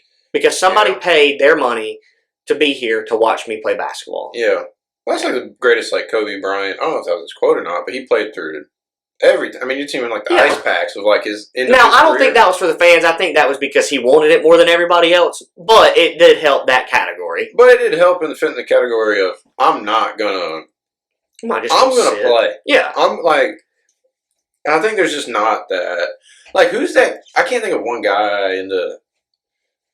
I'm trying to think of someone in the NBA that has, like, that fire, almost, and it's kind of hard. It's a lot of, like, buddy-buddy, it seems, of, like, just, like, kind of friendly. And I don't feel like you had as much of that when we watched. And I'm sure the people before us would say the same thing. And I think it's gradually, like, tapered off. But now it's just kind of like... I think everybody's soft, too. Which I could go on a whole... That's a whole different tangent. On all that. Yeah. Change is a very different topic. Can we talk about... Dude, did you go on a police ride-along? Like... I did like a whole... I do have a question for you as the host. Yeah. Can we pause so I can use the restroom? Oh, yeah. Yeah, that's cool. Yeah. So, police ride-along. I don't know where exactly you're about to go with that. So I did an internship with them. With? Greenville County. Okay. The whole summer. Oh, that's cool. And that was a lot of fun. Yeah. Got to see some stuff. So what was like the internship program? Like, it wasn't very hard to get. Because I think they're struggling so bad to get anybody to be a police officer. Pretty hard to get anyone. But it was 5 or 6 of us who did it. I guess more like, what was the like position you were kind of like? Well, I didn't get paid. Oh, so you're like volunteering? Yeah, I mean, but not even really volunteering because I didn't really do a whole lot. It was more just like watching, like a shadow. So you're like just like a ride along, like a ride along for 12 weeks or 8 weeks out of the summer. Oh, okay. Monday through Thursday or Friday. Yeah. So, it depended. Like each week, I had a different like part of the department I was with. So, one week it was crimes against children, which is not fun to be in. Nope, not. I don't know how those people do it. Yeah. Kudos to them because I could not. Yeah, you do have to give a shout out to those people. No, you do. You don't want to deal with that. You do. Yeah. 1 week it was homicide, which I enjoyed. I thought that was cool, and that was more like the detective work in a sense. Yeah. Okay. And then 1 week it was you're just with road patrol, whoever would come and give you a ride along all week. You were we did white collar crime, which is like credit card fraud and stuff like that. Yeah. Property crimes, which is like people stealing a bunch of stuff and whatever. Yeah. So each week it was kind of different. Yeah, so you got to bounce around to like see every different form of what you could do. And it was funny too. You could tell who had been around the block and who hadn't, because you'd be with the road guy. We got a suicide call while I was riding with the road guys, and the guy was like, "Don't leave beside this car. Just stay here." Yeah. So I'm talking to the EMS guys, and we're just cutting up. Yeah. Not like about the situation, but just just chit chatting. He's like, "What are you doing?" I'm had a collared shirt on and khakis in 90-degree heat, and I'm like sweating myself to death. And he's like, "What are you out doing?" I'm like, "Well, I'm the intern, whatever." Yeah. So it'd be stuff like that. But then I rode with homicide. And homicide always shows up to suicide calls just to make sure there's no foul play and to kind of do an investigation and take photos and whatever. And the lady I was with was like, "Yeah, go look at it." She's like, "Because you're going to figure out real quick if you can do this or not if you go look at it." She's not wrong. No, she's right. She's absolutely correct. She hit the nail on the head right there. Yep. Yeah. She's correct. And that's... Is that when you figured out it wasn't for... Or is that kind of like... No, so...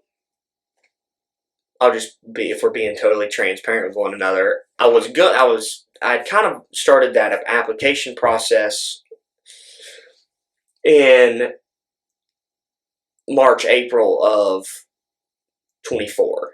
Okay. I got out of a relationship in April. Yeah. And I was like, do I really think that I can handle going to the police academy while I'm trying to work through all that? Yeah. And I'm away from home. And that's a lot of stress. So I was like, let me kind of get back, take a step back. Not that I don't want to do it, but I was like, let me take a break. Yeah. Adam Redding, which is who I work for. Yeah. Pest control. I've known them forever. They take care of me. Yeah. They're like, we'll give you a raise, stick around. So it worked out. Yeah. I mean, I'm not upset. I'm not upset with that. I mean, that's just life. It's part of it. Life happens. Yeah. And, I got through, some of that. And it was, my mom was like, yeah, I think you made that was right probably choice. a good idea to take a step back and kind of work through that. Do you ever want to go to like some type of work in that area or police stuff? Yeah, that's still the goal. I mean, that's what my degree's in from Anderson, Well, you're hanging on the wall. Criminal justice. Yeah. But it's just, so for you, you'd have to go through the academy. Yeah, so I'm not a certified officer, which would mean I'd still have to go to the academy, get certified. And then I could go and apply to any department in the state of South Carolina. So what do you think was the most interesting field? Homicide. So that's what you'd want. I would want to be a homicide detective. Yeah. Is that not like the most rigorous to be, or most like? Well, I will say this: you don't really get a choice. No. When you get promoted, you just get promoted into the next position that's open, and if you turn down that position because you don't want to do it, then you don't get asked for it if you want a promotion again. Yeah. So you don't get a ton of a choice in the matter. Yeah. But there are definitely people who get promoted into like drug. Like they have a drug enforcement task force in Greenville County, the sheriff's office, and they'll get promoted into that, and then they'll get promoted to homicide, and it's like, well, they're not as good at that, or it's not, so they'll move them back over here and maybe give them a promotion in what they were good at. So you kind of like bounce around and find what you want, but you can't just be like, no, I don't want to do that. Makes sense. Yeah. Because it's an honor, to get promoted and to get to do that kind of thing. So it's not like you can say no, and it's not like you get fired or anything like that, but they're just not going to ask you again. Yeah. So you kind of get blacklisted. Yeah. No, it makes sense. But I will say the most interesting part, that the thing that's I still remember, is that suicide call we went on. This lady had shot herself in the head with it wasn't a big gun, so that helped. It was a .22 pistol. Okay. So it's not a very big entry. I don't even know I can't remember. I don't think there was an exit wound. Because there's a lot going on in this department. If it's not a big caliber, but thinking of car parts. A lot of race cars. So that was it didn't bother me to look at, to see her. It was very odd, the feeling. It was like, it didn't make me sick or nauseous or anything like that. It was like you get near somebody, I've been around dead people like at a funeral. Mm-hmm. And those people have been prepared and they're all put together. It's much easier to look at. It's much easier to comprehend that this person is gone. Yeah. You look at a person who still has blood in their body and I think also you're prepared at that setting. You know what you're walking into. You know what you're walking into versus when you walk into something like that. Seeing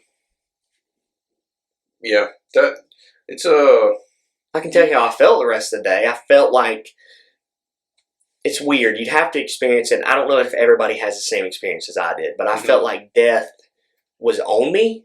Yeah. And I kept washing my hands. Like, it was subconscious, but it was like, this is on me. Like, there's something on me that I need to get off me. Yeah. It's really odd. Yeah, that's I think that's probably a fair way of putting it. Yeah, it's very interesting. It's what your mind will do to you in situations like that. I think that's the hardest part. Is the psychological aspect of it. Oh, yeah. It didn't it didn't keep me up at night or anything, and it didn't grow, that's not pleasant. You just gotta think about it. It doesn't, necessarily disturb you, but it's just like... It's like, wow, okay, I've seen a dead person who took their own life, and that's another aspect of it, right? It's like, she made the conscious decision to do that to herself. Yeah, being in such a bad place. Right. Yeah, that'd be an interesting field to go into every single day. To just be like, great, get to go look at. That's not very uplifting. Yeah. I can understand. It makes sense why that job becomes so challenging. And it's really respect to people that can do it. I think it's also super, super rewarding, though, to people. When you've solved a homicide and you get to tell this family that we're going to lock this person up for a long time because of what they did. Now, given that doesn't bring that person back, but that does give closure to everybody. Yeah. I'd have to say that probably. I bet that is a rewarding feeling. I'm curious. My curious aspect of the whole thing is how often they actually go through the legal process of closing them up and putting them behind bars. In the sense of once you do your job, let's say you do everything you do as a detective, and you find all the evidence, and you pass it on to the attorneys or whoever, state attorneys or whatever, whoever's going to bring charges on to, and then they don't do their job or they mess up. That seems like that would be the most frustrating thing in the world. I couldn't imagine that of that they did it, and then it just doesn't happen. Well, I'll tell you this, there are certain people they bring that stuff to. Because they work so closely with them constantly. There's some people where they're like, well, I don't really want to bring this to them because they've had issues with this in the past. But then there's you got to think, there's going to be attorneys who love their job as much as you love to solve this crime. And I have to imagine if you're a public attorney, you're in it for also love of the game. That's what I'm saying. Because you ain't making all that much money. I love the love of the game phrase. It's a great one. It means I don't like getting... I'm just doing this literally because I love it and I don't want to get paid. Yeah. That's... love of the game. But... And there's nothing wrong with that. No. I think that's honestly a good thing. It's amazing that there's people out there that actually are willing to do that. Because otherwise you'd be fighting just a completely uphill battle every day. And think about the people who put their lives on the line. Pickens County Sheriff's Office, which I think is who probably has jurisdiction over this. I don't know. I would imagine they make significantly less in Greenville County, and there's probably more crime in Pickens County. Yeah. And those dudes do it every day for the love of the game. Yeah. Yeah. So that's the problems you get into with everyone's more into when you're looking into funding for city planning side of what's going on in those budgets. It's interesting because you have Greenville, which is obviously bringing in a mass of people, but obviously those lower income, more struggling areas are going to branch out. Correct. Going into your neighboring county cities. But those neighboring county cities don't have the economic draw that Greenville has. and it makes it a challenging like homelessness. What do you do with it? Gosh, and it's gotten worse in Greenville. Well, Greenville just passed the a camping ordinance, I believe. Okay. And so, but this is good to know. So anyone sleeping like in downtown will, I'm pretty sure, get arrested. Now I don't know if it's passed or it's in, may have not passed, but it's in talks. I thought it passed. But anyways, it's basically an anti-homeless ordinance, and it's just kind of it doesn't make a ton of sense, like with what you're trying to accomplish. Because what are you truly accomplishing by arresting everyone that is homeless? Like, it doesn't solve the problem. Well, they're out of jail in 12 hours. Yeah, I mean, let alone, all right, so I just have to walk across this line, and now, okay. Set up camp. Yeah, like, it's going to Anderson, going to, somewhere else. And it's just like, as an officer, it'd be very hard to be like, it's the same thing of like, this person's clearly down on their luck, not doing well. Either unstable, could be a druggie, could be. I mean, I don't know how political you want to get in but this. It's very strict. Like, it's a hard line to toe. I agree, and I don't know how political these usually get, but that is one drawback I have of going into police work. Yeah. It's blind. I don't know if I'm able to blindly follow orders just because that's what I've been told to do. Well, I think that's where it takes the discretion of having years of experience. I agree. I think that's where that comes from majorly in this job of, giving someone a, hey, buddy, you got to get up. Yeah. You got to go somewhere else. Versus, you just put them in a worse spot than they were. Yeah, and I think but it's hard. Like, because at the same time, you have a job to do. I mean, you're getting paid. And you're expected to do that job. And you're expected to carry out a job. But it's being a police officer is very challenging. Like writing a speeding ticket. All right, dude messed up. He's having a bad day. But I have, I have to enforce the law somewhere. But where do you draw that line? Where do you draw that line of, all right, I'll give you a warning today. Like, right. I'll give you. But then the next two people you pull over, you write them a ticket. Yeah. It's like, well, why did he get a warning and these two other people? It's just very hard. It's such a gray area in how to enforce things. And I just find I think it's really interesting because every person will answer every question just talked about differently. Oh, yeah. Every topic they'll answer it differently. But where's something you can I guess what we have is what everyone can kind of agree on. Of like, this is a line. But then you're going to have officers. So then you're going to have people who don't. You're going to have people, I shouldn't say officers, you're going to have people that fall to the left, you're going to have people fall to the right, you're going to have people in the middle, you're going to have people all across the spectrum of how they operate with this given, law or whatever, rule, whatever it may be. And that fascinates me. That in the public works sector, because it's just like anything, not even just police work, but like fire, EMS, the Department of Public Works, all of them have to draw lines somewhere. Yeah. But there's all these people who want it more this way, and these people who want it less. Like I get what you're saying. It's a hard thing to kind of judge. Yeah. It's how do you raise. To me, it's always how can you raise all boats. Like, how can you raise, how can you make this beneficial to everyone? And I think it's hard with it's police, teachers, firefighters, all of them is how do you Teachers are another good one. Well, teachers, another interesting story. I talked to Bill Rhodes the other day, and he was telling me about, why he stopped giving referrals. And he had a kid come up, I can't remember, he had a kid that was misbehaving in class. And he never really was a big referral writer, but that day he just snapped. He was like, do it again when you have a referral. And that kid went, you think I'm scared of a referral? I got mugged down to my drawers on the way home.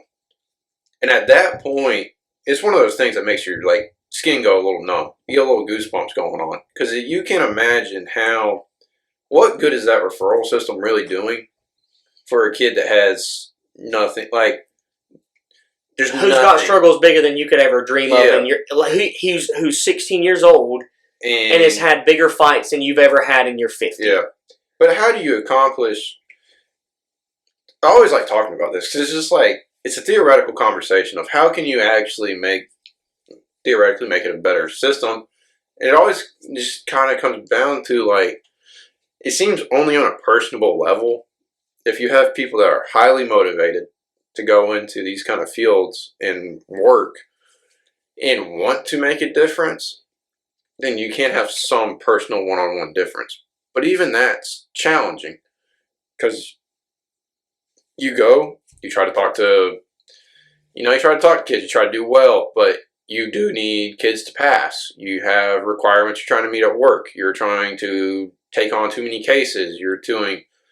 And it's just... Well, that's another one. That's a good point as far as requirements for teachers. It's like, is it beneficial to add that kind of stress to teachers? Yeah. But I get why you have to do it because you need to know where the kids are at, right? They need to know if you're doing your job. But it's like, sometimes you don't have a whole lot of say in what these kids are. I agree. It's a very interesting question. You can break everything down into 100 different portions. It's an interesting thing that like everyone's grown up. Most people have grown up through a public school. We've had different experiences across different ones. We've had similar ones, at least in high school. The fact that we went to the same high school. But even in our high school, you can see kids that are like struggling. In that time, you don't really think about it. It's more now when you think about it looking back because you're not absorbed by yourself. Which, who's not at like 16? You're not God, But looking back, I don't know what the hell I got going on. I don't care what it's like some of that age. It's like some of the teachers were just not accommodating at all. And what's the point of? It's like, yes, you need the teacher to fill the spot to at least take on the class size, but what's the good of? How do you make it an environment where like there's at least hope for a better future, and not, just like kind of wishy-washy pass through, and I don't know. I wish I could one day ramble into an answer. Yeah, right. Like, you'll figure it out. Like someday, if I talk about it enough. I'll have an idea. But it's like the monkey on a typewriter theory. If you set 1,000 monkeys in a room, and they'll eventually type out every Harry Potter they'll eventually book ever in a row, right? So it's like if you talk about it enough, maybe we'll figure it out. Every time I bring this up, and then I feel like SpongeBob, where he's just like writing V, and it's just like incredibly written, and then I just don't have anything after that. I was like, I don't ever have anything like substantial, because my only thought's like, well, you could get a whole lot more teachers that are paid a whole lot more, but where do you get money? Where do you get the money? And it's like, well, can't answer that question. Well, I probably could answer that question, but just print more. It's quite simple. We could really get into that. Oh Lord, that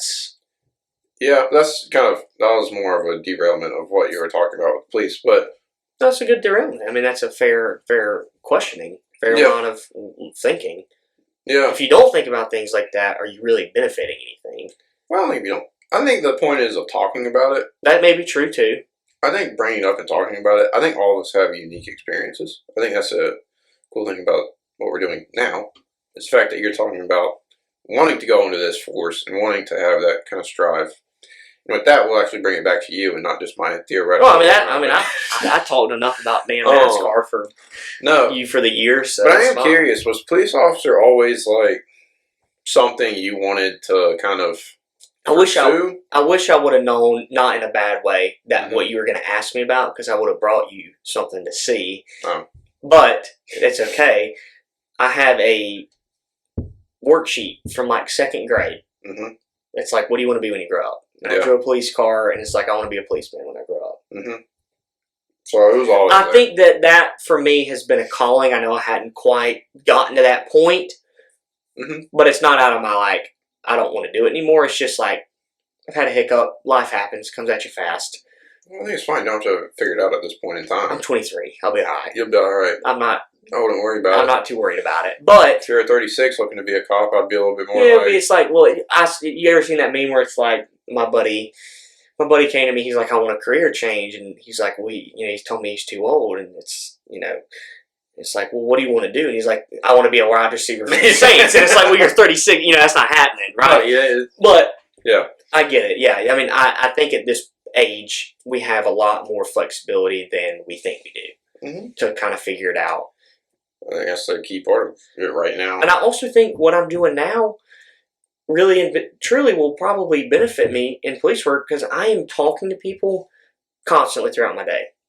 The problems I'm solving are not as big, but I'm solving problems for people, talking to people. I feel like I've always been good about talking to people. I don't have... I mean, we haven't seen each other in a long time. Since triple. Yeah. But before that, it had been a long time, right? Yeah. And I'm not bringing this up in a bad way, but we had our issues, but we figured them out. I'm fine with sitting down. Let's have a conversation. It don't matter. Like this life is, you can move on and you can do so many cool things. And I think people get this idea in their head that they need to have it. They need it all figured out by 24 or their life is completely over. Yeah. And I don't have that mindset. Yeah. I think you have to view it as an ever-evolving kind of span of that it's not set in stone.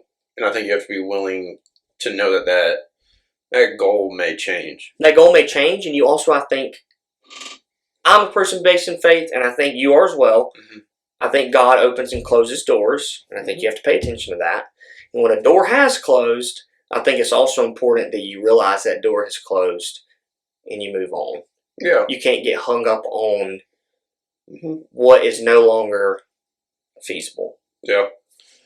I think a lot kind of to that is kind of what you're doing now is finding something from what you're doing now to benefit you later on. So, customer relation aspect, that is universal. Dude, look, police work is customer service. I don't care what anybody says. I'll argue with a wall about it. You're talking to people every day. I mean, so finding something of where you can constantly be improving on some aspect of your life, I think is important. The other thing is having a hobby, which clearly you have. Oh, I have too many hobbies. Too many freaking hobbies, bro. But I think having a balance, I think you have to have something of where you're trying to do better, whatever. Now, it's just the only thing that's going to change is what your end goal is. But I think you have some idea of what your life wants to look like in 10 years. Yeah. And you're working towards it. And if it doesn't happen tomorrow... And if it doesn't happen in 10 years, okay. I'm going to keep moving because I bet in 2 years that 10-year goal is going to change to something else. It will. It absolutely will. And I feel like if it's not changing, you're being complacent. I think that's kind of on you, very being narrow-minded. Correct. I think... Dude, I wasn't actively looking at a house until about 2 weeks ago. But I'm like, dude, it's time. I can figure out the money. I need to do something to get me on my own, start doing stuff. Like, I think that's a good goal to have. And I'm not saying everybody has that opportunity, but I'm saying there are things like that in your life that you can find something. You have to jump on it. You have to jump on opportunities. Yeah. Life will pass you by if you sit and do nothing. Yeah. I think you have to constantly be preparing for something that you have no idea what's about to happen. Yeah. It's never... It's awesome. Yeah. I mean, you just kind of have to embrace it that you don't know what's behind that door. When life is predictable, it's not fun. No. You know? It's... The only nice part is the predictable getting a paycheck's pretty nice. Yeah. That's pretty safe. Yeah. That's about all I like too, is my paycheck every 2 weeks. That's the only predictability part I really care about.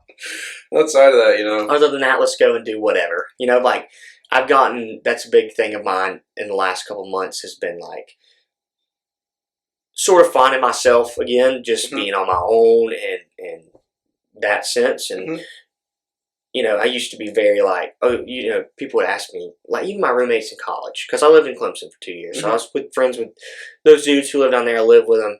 Yeah. Like, let's go do this. And it'd be like a Tuesday night. I'm like, I don't really want to do that. Now it's like, somebody's asked me to do something, I'm in. I don't care what it is. I don't need you to explain it to me. Let's just go do it. This sounds fun. Like, let's enjoy. Well, enjoy life while you're at it. You're in an adventure of, right now, you're kind of in a season of really getting to find yourself again. Yeah. And getting to just kind of see where you really want to. It seems like you probably had time, but to really look like what do I want to move towards, which is very different than like what do we want to move towards. I agree. That's been a big. I think that's a very big shift in like mindset. I've had that conversation too with people, and I'm not trying to get on here and you be my therapist, but we're talking about anything and everything. Talk. So, but I think that was like what that was kind of my thought right when it happened. Is like, well, I have all these.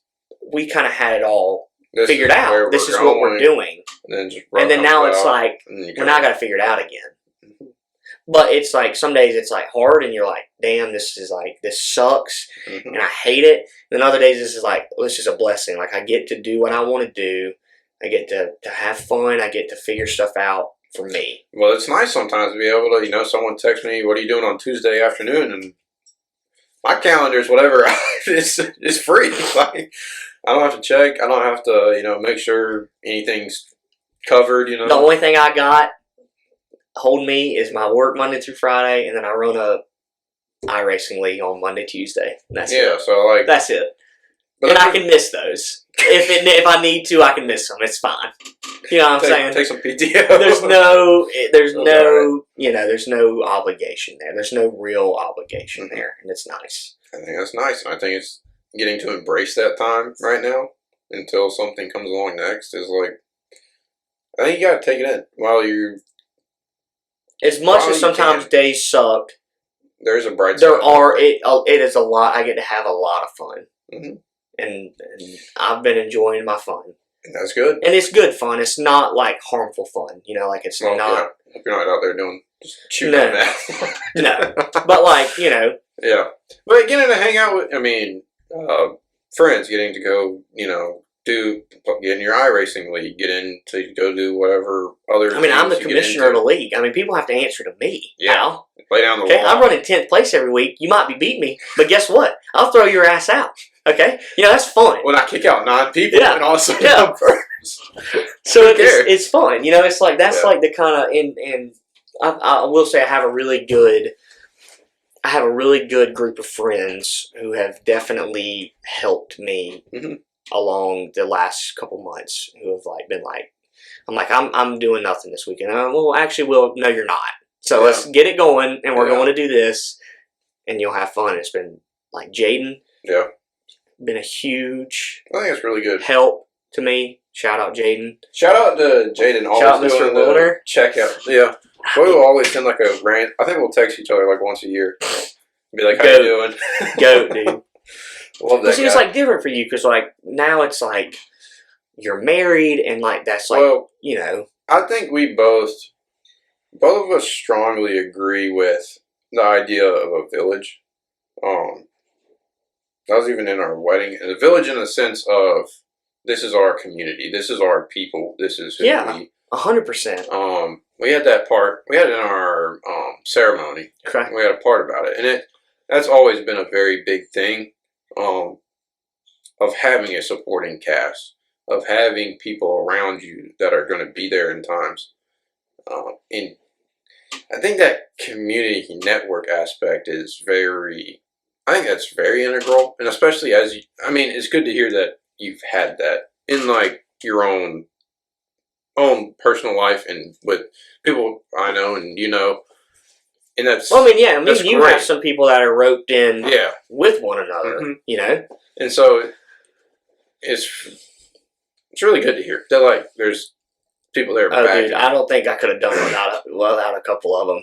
Yeah. I think I'd just be in a real bad spot. Yeah. But it has been a blessing. Luke, Jaden, my buddy Mike. Mm-hmm. The racing deal kept my mind off a lot of it. So Ryan really kind of let me step in and let me try it, and he took a risk. I could have cleared him and junk in a $50,000 race car the first time I ever did it, but he's like, I'm going to let him do it. Yeah. Because you're only going to learn. You got to take risks, and it's. I don't know how to explain it to you. The first time I stepped up on that box, I'm going to go back to spotting for a second. Yeah. I felt like my heart had to take a shit. Like I was like, I am going to explode up here. You know what I mean? Yeah.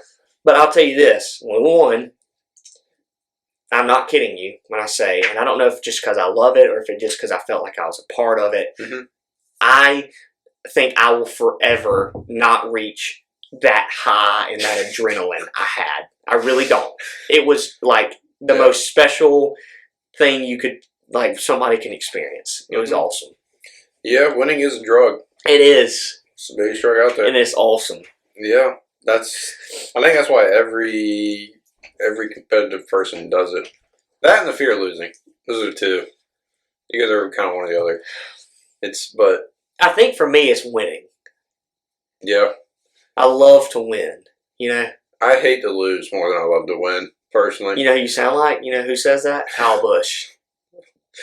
I hate it. Like, it's not so much winning's ever been like, I've had a few I know what you're talking about with winning. There's times like that.